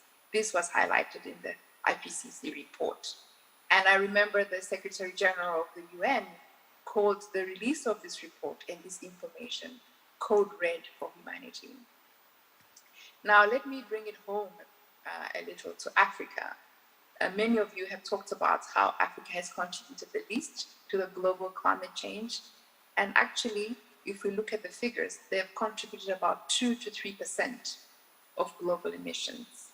However, Africa faces an overwhelming burden of coping with these effects, as has been highlighted before, but it also stands out disproportionately as the most vulnerable region in the world when it comes to climate change. And Africa is increasingly seeing these impacts, which have led to disasters, disruptions in economic, ecological, and social systems, and so on. I would like to take your attention to the graph that is in front of you, which actually shows that from 1910 to 2020, temperatures have increased already in Africa to about 1.4. Of course, this varies depending on where you are in the continent, but on an average, that's how much temperatures have increased. And as a result of these temperatures, we've had significant and more frequent impacts, extreme events such as the floods in Sudan, which affected more than 500,000 households. And in 2019, we saw something quite strange because Africa was hit by 2 consecutive cycles of cyclones, Cyclone Idai and Cyclone Kenneth, both of which killed 1,300 people and affected 3.5 million people. Next slide, please. Now, in addition to these extreme events, we have several documented impacts on agriculture, water, health. For example, it is predicted that yields in maize will reduce by about 13% by 2050 in Africa. For wheat, which is more than maize, it's going to be about 21%. But of course, these are models that can be questioned, but overall, this is what we're seeing. And we're seeing that in a 2-degree world, about 40 to 80% of agricultural land will be unsuitable for production of maize by 2040. And when we talk about health, we see that already 93% of global malaria deaths are already in Africa, and we're beginning to see an increasing number. So yes, Africa is significantly impacted by climate change. And when you look at the GDP, it is estimated that it is at least 2 to 12% of African GDP that will be affected by 2050 if the temperatures continue to increase between 2 to 4 degrees. However, it's not doom and gloom. African countries have taken this climate adaptation very seriously because actually there's no other option but to adapt. And in that regard, Africa submitted, when we submitted the national determined contributions, all countries except one included adaptation when we submitted the NDC into the UNFCCC. Next slide, please. Now, I want to turn on to finance because, as I said earlier, that's what I wanted to talk to you about and show where we are when it comes to this important element, a crucial enabler, in my view, in addressing climate change. Climate finance, access to adequate financial resources is crucial for addressing climate adaptation and mitigation. Now, let me just take you back a bit and remind everyone that within the UNFCCC framework, within the climate change framework, developed countries have the responsibility to support what we call particularly vulnerable developing countries in meeting the costs of adaptation and mitigation. And interestingly enough, when we talk about vulnerability, we see that 33 countries out of 54 countries in Africa are actually least developed countries. And I think that goes to show the level of vulnerabilities that Africa has. In addition to that, at COP21, which is famously known as the Paris Agreement, developed countries, it was articulated in the agreement that the developed countries should take the lead in scaling up climate finance towards what they called at that time a collective goal of 100 million per year by 2020.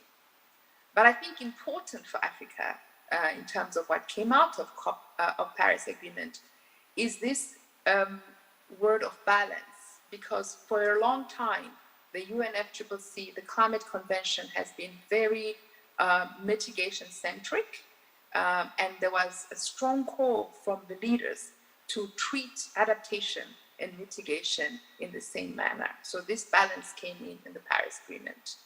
And another element that came out again in the Paris Agreement is what we call this new and additional finance, which means that funds for adaptation need to go above and beyond what has traditionally been referred to as official development assistance, which is the ODA. So these came out, so a lot of progress was made within the Paris Agreement. But I must highlight now a major challenge when it comes to climate finance is actually we don't have a definition of what climate finance really is. And therefore, measuring the flows of finance is very challenging, and I'll touch a bit about that in my next slides. Next slide, please. So before we talk about if climate finance that is there is meeting the needs, we need to understand what those needs are in Africa. Now, major challenge when it comes to assessing what the needs are is data, as you all very well understand, and the methodologies for assessing climate needs. For example, if you look at all our African NDCs, which is the nationally determined contributions, you see that the methodologies that every country has used to assess their needs are very different. So therefore, you will see costs such as, 20 billion for one country and 100 million for another country. So the methodologies for assessing climate finance it varies, and that's problematic. However, nonetheless, there's been some progress. UNEP, for example, an AFDB, African Development Bank, has estimated how much is needed for adaptation. And it ranges, because obviously with the methodologies that have been used, it ranges from 25 billion to 100 billion per year globally. For Africa, it ranges between 15 billion to 95 billion per year by 2050. But one that we've seen is the costs that came out of the adaptation needs identified in our NDCs, and it was within the range of 7 to 15 billion per year. So it ranges, but there's a ballpark of around between 17 to 30 billion per year, if you look at all the studies that have been done. Next slide, please. Now, I would like to present some of the initial analysis that is looked at what the climate finance flows are, which means how much funds have gone to African countries. And there's a recent assessment that we've done that looks at that. First of all, from the very beginning, I would like to highlight there is no comprehensive database which shows how much funds have been flowing to African countries. However, the most comprehensive database that we're using right now is the OECD Organization for Economic Cooperation and Development database, with its 38 member countries, and of course Korea being a member. Now, the challenge in tracking climate finance is the element of self-reporting. So countries do report how much they're given to countries, but this is subjective, and in most of the times it becomes this over-reporting of adaptation finance simply because of disagreement over definition of adaptation. And then the other challenge in reporting is what we call the real markets. So within the OECD, and I'm sorry, this is getting a bit technical, but within the OECD reporting format, there is what we call the real marker, and it's supposed to indicate whether the financing for adaptation is principal or significant. It gets a little bit technical, but there are reporting requirements that are quite different between OECD and multilateral development banks. And then also when funds that come from private sector, there's issues around confidentiality. For example, the philanthropists, they don't want to be known that they've been giving a certain amount of money. So there are challenges when it comes to tracking climate finance flows. However, using the database of OECD, we've been able to establish that at least between 2.7 billion to 5.5 billion per year has been going to African countries. Again, if you look at how much that is per person, per capita, it is about $5 per person per year on adaptation. I would just like to pause there for a second and let us reflect on that figure. We're talking about $5 per person per year for adaptation that has been going to Africa. This figure obviously represents underfunding for adaptation, and clearly there's an element of needing to scale up adaptation funding, because clearly $5 per person per year on adaptation is not sufficient. Next slide, please. Quickly going through OECD database from 2014 to 2018, we can see that there's differences within the regions of Africa. For example, East Africa receiving a significant amount more, followed by Western Africa, followed by Northern Africa, and so on and so forth. And you also get to see where the sources come from, World Bank, African Development Bank, and so on and so forth, all the way down to countries such as Germany, Sweden, and so on. Next slide, please.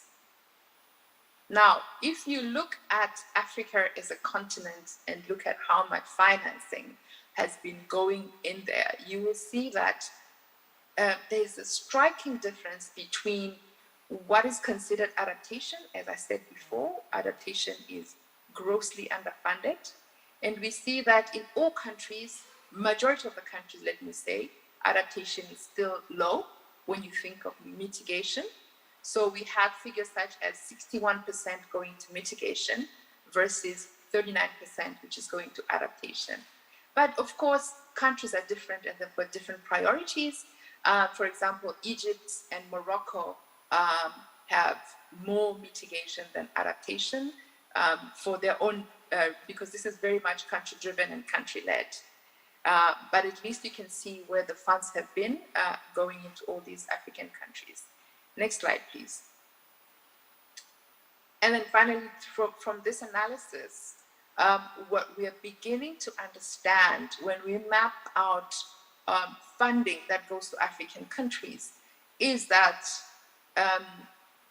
vulnerability of countries is not a factor in influencing the allocation of adaptation-related finance in Africa. So as you can see, the more vulnerable the countries get, more or less, the less funding that they get. You can see the less vulnerable countries within the continent, there's more funding there as opposed to the more vulnerable countries. And this is a growing body of evidence that indicates that vulnerability is not a strong factor in allocating adaptation finance. Next slide, please. And if you look at sectors, how much adaptation finance has gone to the different sectors, more than half of adaptation commitment has gone into just two sectors, which is agriculture and water supply. As you can see, the one on the left, which is green, the one at the top, which is, I think it's dark blue. And then the rest have gone into the other sectors, but these two have had more than half of the financing. What is critical to understand with this graph and this analysis is that education and health have been negligible we were not even able to map it on this analysis. And it raises the question, I mean, right now going through the COVID pandemic, how those interconnectedness between health and climate change is important. And this raises the question on how we can better finance health and education, which are important enablers in dealing with climate change. Next slide, please. There are challenges that I will not go into a lot of detail on with regards to accessing finance, and I'll just name them.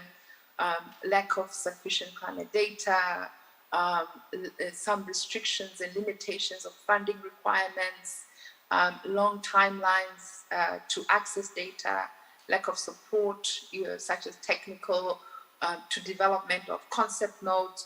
African countries are really struggling to access this money, even if the money is there, there's lack of capacity of African countries to access it. Next slide, please. Now, very briefly, bearing in mind all these challenges that I've talked about with finance, but also just generally in adaptation, the Africa Adaptation Initiative was launched, and it was launched in 2015, and it was given a mandate and endorsed by all 54 heads of state. And it was actually formally launched by His Excellency President LCC, President of the Arab Republic of Egypt. And during that time, they also nominated a chair of the Africa Adaptation Initiative, and he continues to be the president of Gabon, His Excellency Ali Bongo, who by the end of the second year of this initiative, seeing that there was no funding that was given to the Africa Adaptation Initiative, he actually funded the Africa Adaptation Initiative from his own resources from Gabon. So this is really commendable, and we would like to thank the Republic of Gabon for that support to kickstart the initiative. Next slide, please. The initiative is still focusing on 6 flagships. Because of time, I will not go into this very much detail, but just to say that the flagship programs were informed by the needs of African countries, and they range from strengthening climate information services and early warning systems. I was really happy to hear Herop talk about support for early warning systems, because this is really a need for African countries. Other flagships such as the Lake Chad River Basin early warning system, and also that was talked about earlier in the previous presentations.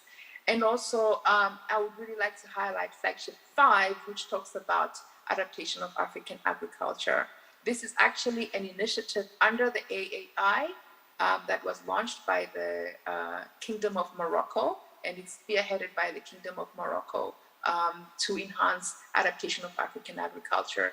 The flagship is called AAA, for many of you that may know. Next slide, please. I'll jump through the expected outcomes. I think that there's no time for that. And next slide, please. Just to touch on a bit on other initiatives. Please go to the next slide. Other than the Africa Adaptation Initiative, there are other initiatives such as the Africa Adaptation Acceleration Program. 우리 통역 좀 요약해서 끝내주기 바래. 너무 시간이 지체되고 있습니다. Our time is limited. Please resume your presentation. It is. Please go to the next slide. No, last slide, please. Next slide. Thank you. This is the last slide, just to highlight that there are areas of cooperation, and I would like to highlight the 6 flagships that I talked about earlier, but also to think about how to support the sector that I talked about earlier, and perhaps this is something that we're also talking about, the interconnectedness of the health sector as well as the climate change, because both threats affect the health well-being and livelihood of people, particularly vulnerable populations. As a result, I would like to urge that investments in recovery of COVID should address both the threat of the health as well as the threat of climate change. And I'll stop here. Thank you very much.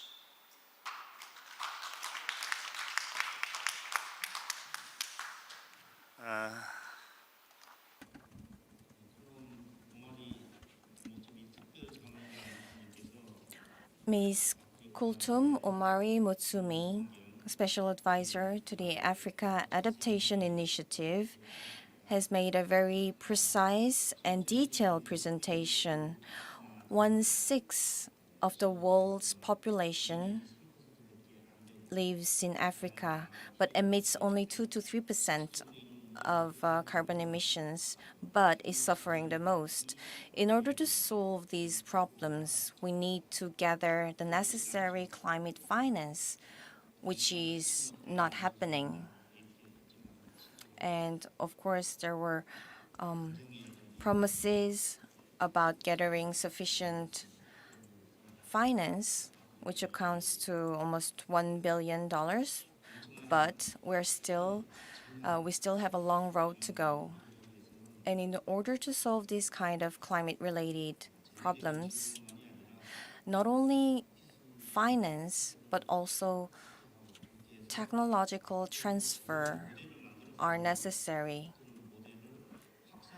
in order to support Africa and also solve worldwide environmental issues.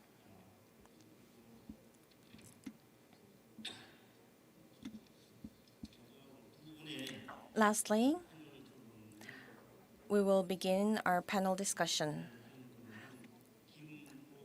The first panelist is Ms. Hyo-eun Kim, the Ambassador and Deputy Minister for Climate Change, and she's also a former Deputy Director General of Global Green Growth Institute, which is an institute leading in this field, and also Mr. Taek Yeon-kwan. Mr. Moderator, and also I'd like to extend my gratitude to the Korea-Africa Center for organizing this important dialogue. My thanks goes to the three presenters who provided very useful and insightful presentations. One of the key messages I recognize from the previous three speakers is that climate change is indeed a comprehensive challenge, particularly to the African region. It is an environmental challenge, economic challenge, humanitarian challenge, and security challenge.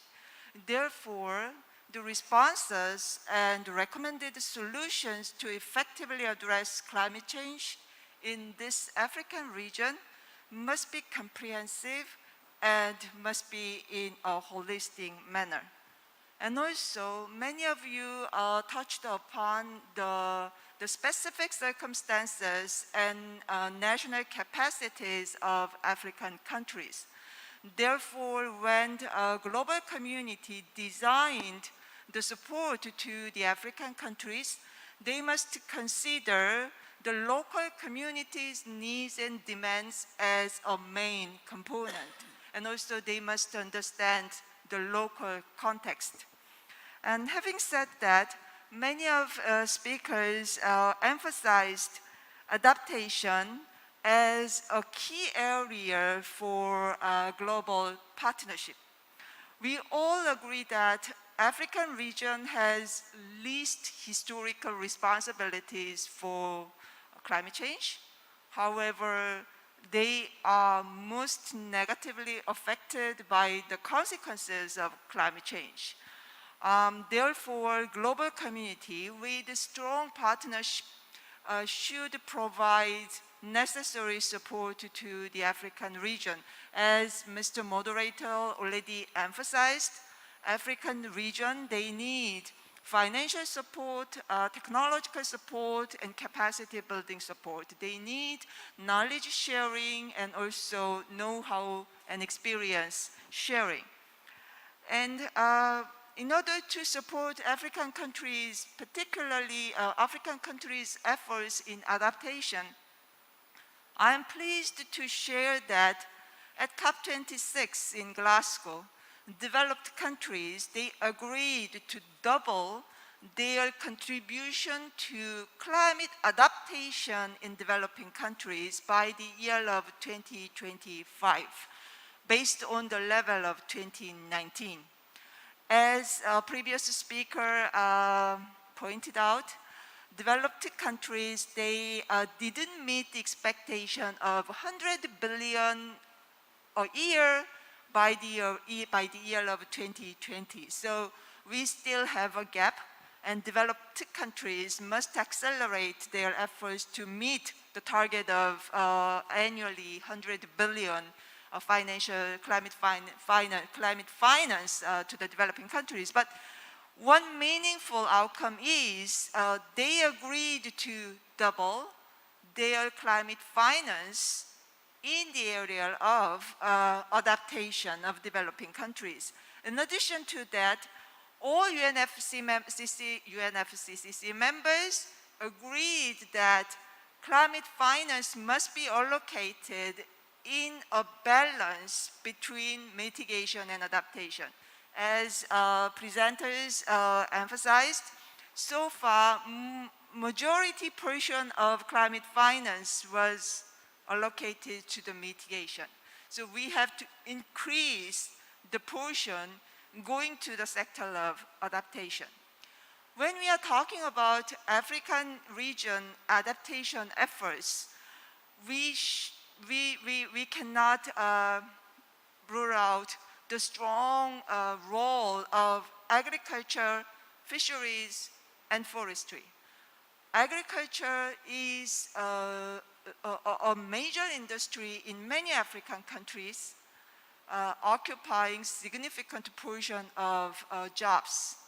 Therefore, our global partnership to support developed African countries' adaptation must strengthen their support in agriculture. I mean, in this sense, I believe actually Korean government has a lot of experience to help African countries in the agriculture.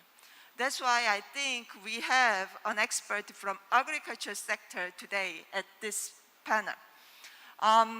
For example, we can help African countries to take very innovative way of climate resilient, smart agriculture, including solar irrigation. Secondly, I believe forestry is also a key sector in the region of Africa, because many African countries, they have huge potential of carbon sink with rainforest. They need to stop deforestation, and global community must the efforts in that area. I mean, in that sense, I think World Forestry Congress to be held in May 2022 can be a very useful opportunity to exchange technology, knowledge, and know-how in forestation. As many of you are aware, Korea is one of the model countries who successfully achieved forestation for the last 50 years. Therefore, I believe Korea can provide necessary support to the African countries in their efforts of forestation, reforestation, and climate-friendly land use. And finally, I would like to touch upon the issue of energy access and green transition. Many of you already mentioned that green energy, African region has a huge potential in this area. I mean, African countries are in face of dual dilemma. They must make their economy grow, and still many significant people in that region do not have enough access to the electricity. And still in the world, unfortunately, in many parts of the world, coal is the cheapest single source of energy production. However, African region has huge potential for renewables. They have huge potential for solar and wind power. Therefore, in this green energy transition sector, I believe the partnership must be strengthened. Actually, the Minister Counselor from US Embassy, he mentioned the initiative taken by South Africa on the occasion of COP26. So South Africa initiated Just Energy Transaction, so-called JET initiative, and United States, UK, France, Germany, they agreed to provide necessary financial support to South Africa and also agreed to provide favorable rate loan for that initiative. I think this kind of efforts can be replicated in other African countries as well. Finally, I think global partnership must be designed to support Africa's innovative path to green energy transition. And whenever I go to the international climate action discussion, African countries are very, very vocal in proactive climate actions. They have a strong commitment to achieve a green economy for the future. Therefore, developed countries, we must work together to provide necessary financial, technology, and capacity building support, taking into account the specific needs and demands of the countries in Africa. Thank you. I must stop here.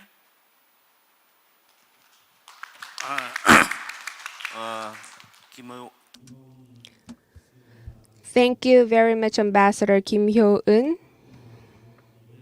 You have beautifully summarized what is needed in different sectors. Well, I will not make any special comments onto that. Lastly, our last but not least panelist,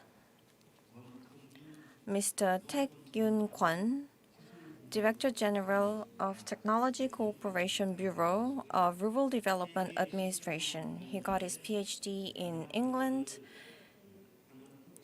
and he worked in the UN organization, which focuses on agriculture, and where they do research about finding new species to develop.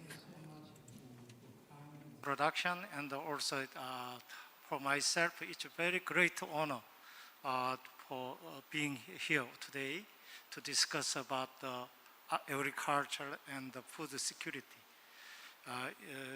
At the last 10 years that we have certain activities of agricultural development in Africa. That what I learned so far, that actually that two, especially that two presentations, second and third presentation made by the Professor Rim and the Madam Omari Matsumi, that actually that highlights quite well the importance of agriculture and food security on the climate change area. Okay, then today that I like to share that one news article of the BBC, the British the broadcasting company, actually that cited one news article about the one woman in the village in Madagascar. Actually, that in the village, actually, lots of the young children died because of the famines, because of sometimes that 1 week without food, actually, that it's caused by drought conditions. But the woman, actually, that a woman really saved the villages because she selected that drought-tolerant crops, that actually the millet and the sorghum. And then the article news mentioned that her activities to saving her villages. Actually, that is what I like to highlight, that we need some genetic resources for the climate change. That is what I like to share with you. And when I work with that African partners, actually that RDA, Korean Rural Development Administration of the Republic of Korea, actually the Korean government institution dealing with agricultural innovation. Actually, that it was set up in 1962, 60 years ago. And then we have accumulated lots of experience and knowledge for agricultural development. Now that you cannot feel any shortage of food in Korean market because of agricultural innovation. Especially in this climate crisis, sometimes that we also suffered some difficulties, but we strongly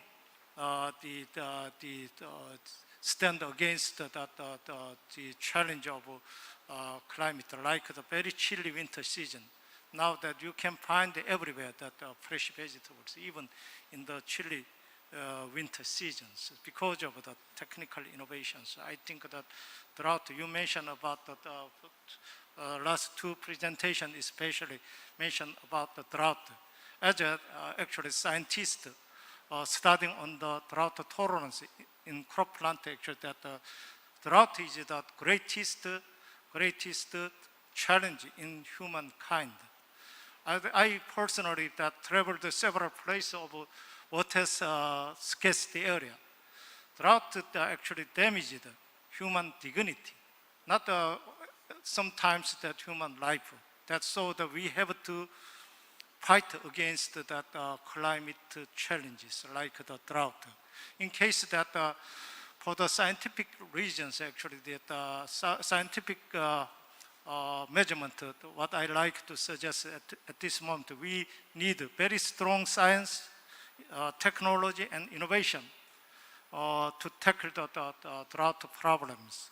With that strong also that support, financial support as well, because that it's not easy task for humankind.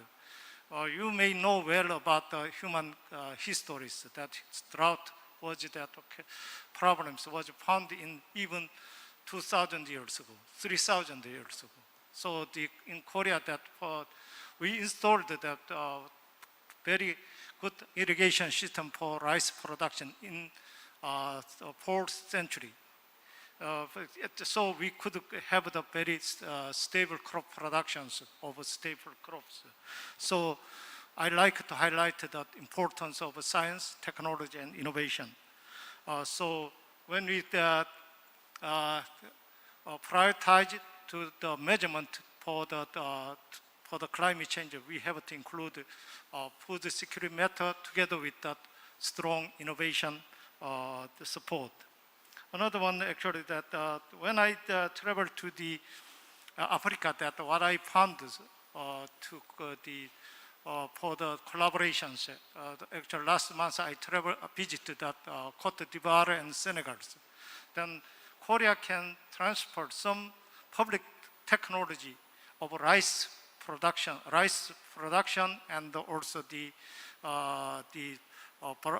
development of some climate resilient variety of rice for the sub-Saharan regions, especially where that severe drought conditions. In case maybe that I like to see certain drought-tolerant rice cultivars with the highly water use efficiency for the small-scale farmers who need food as well as that more incomes. That is what I like to do. So RDA set the Korea Africa Food and Agricultural Cooperation Initiatives 11 years ago, that together with the 23 African partners, actually that nowadays we are doing some high yield rice cultivar adapting to the local areas. That is that nowadays I can see certain hope for the food security in sub-Saharan countries as well. Another one actually that RDA set up the Korea program on international agriculture, actually 7 COPIA center to Africa. Actually that RDA sent very experienced scientists to the Africa. And then actually they shared some experience and knowledge together with the African scientists. Last month, actually, a few months ago, actually, that Ghana scientists stayed with us in Korea, and 10 months time, the Ghana scientists developed the very standard measures for food safety for Ghana, and then he brought the technology to the Ghana for the food safety regulations. That is, we like to share such technologies. For the first speakers, that actually that Mr. Andrew Harrop, actually that if you like to collaborate with the Korea in food security matters, maybe that already we joined that agricultural innovation mission for climate. That actually that one channels for cooperations. Maybe that if we can develop certain project for food security in Africa, that I like to propose that Korea, Africa Food and Agricultural Cooperation Initiatives may join together with you. Thank you so much for your attention.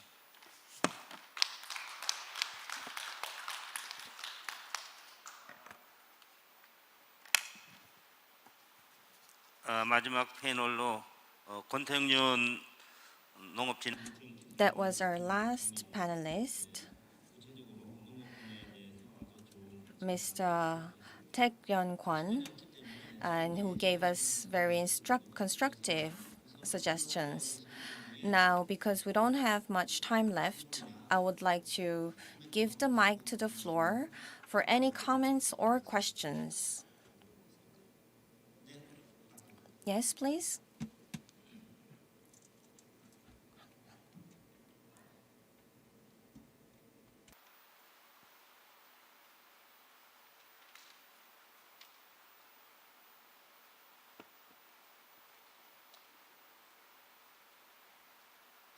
Thank you again. Thank you for the valuable information provided by the speakers, but also by the moderator who visited my country last 2 years. So what I want to say here, that as is now, instability and the absence of peace and security have a significant negative impact on development in the concerned area. That everyone knows that, of course. And due to the increase in temperature and other factors such as water stress and predicted sea level rises, the consequence of climate change threaten human economic development. Of course, this does not mean that only Africa is concerned with the problem of climate change or peace and security. Rather, these problems know no border and differences from one region to other. As Africa has its challenges in these two areas, it also has its success story and achievement. Morocco, among other African countries, has led project in terms of combating climate change challenges and establishing peace and security. I will not go in details on this. I want only to give you an example that the installed capacity of renewable energy sources in Morocco amount to 3,050 megawatt. The number represents about 38% of the total installed electric power or 20% of my country electricity demand, and it will be 52% by 2030. Knowing that Morocco will be able to export in the near future the power suppliers to Europe and African continents. Fight against global, I conclude, by fight against global warming, peace and security is crucial to ensure the security and the prosperity not only in Africa, but of the whole world. Thank you.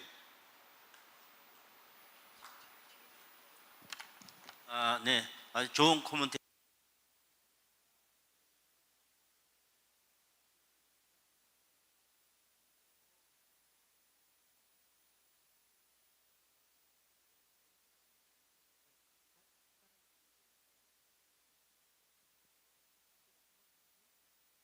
I would like to make a commentary on Dr. G. Day Lim interventions.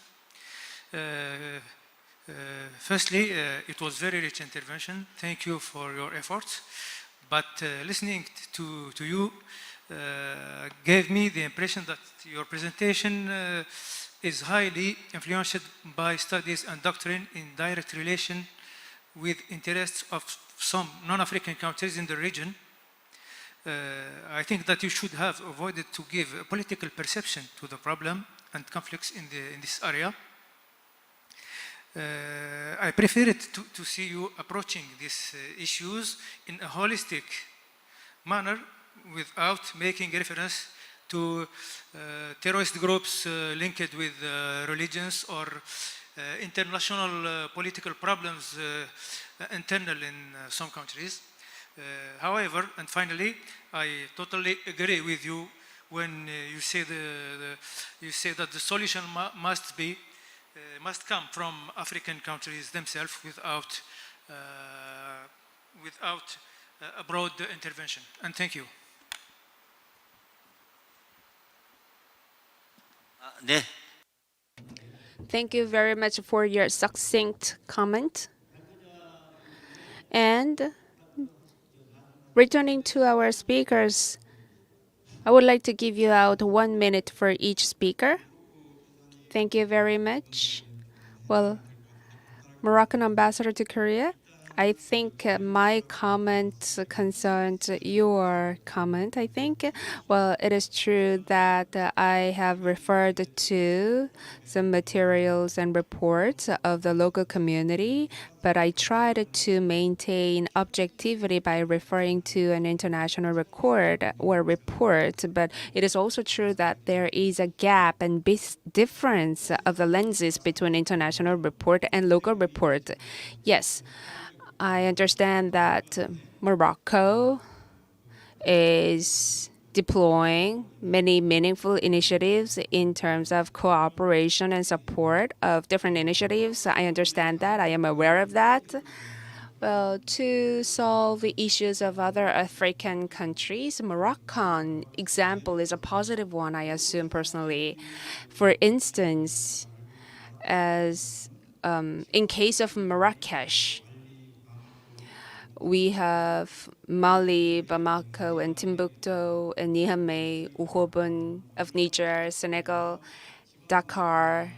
Local autonomy cooperation is undergoing with Marrakesh, as far as I know. So to solve out the issues related to local conflicts of local tribes and local communities, this is a great case to refer to. But due to time limits, I wasn't able to point it out. Sorry. And thank you very much for your comments. And any further comments? If not, as we don't have time left, I would like to summarize what I recognized from our panel discussion session as moderator.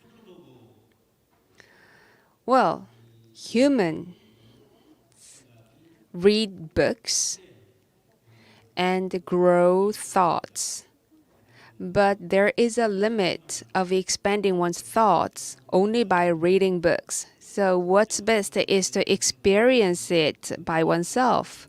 And if that's not possible practically, then the second best is to have dialogues with experts.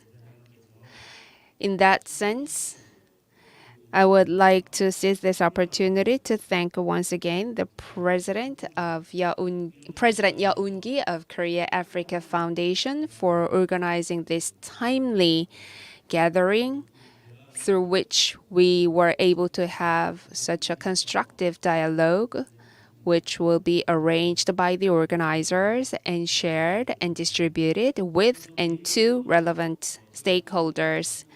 And personally, as an environment activist, our goal is to become a hub for environmental activities in the Asia Pacific region.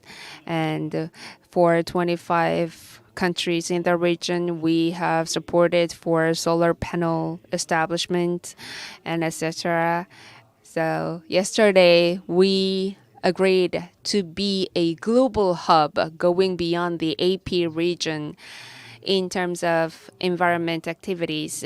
So in that sense, we have 54 countries in the continent with 1.3 billion population, the second largest continent of the planet. And I have visited African continent and I was just mesmerized by the beauty of each region of the continent.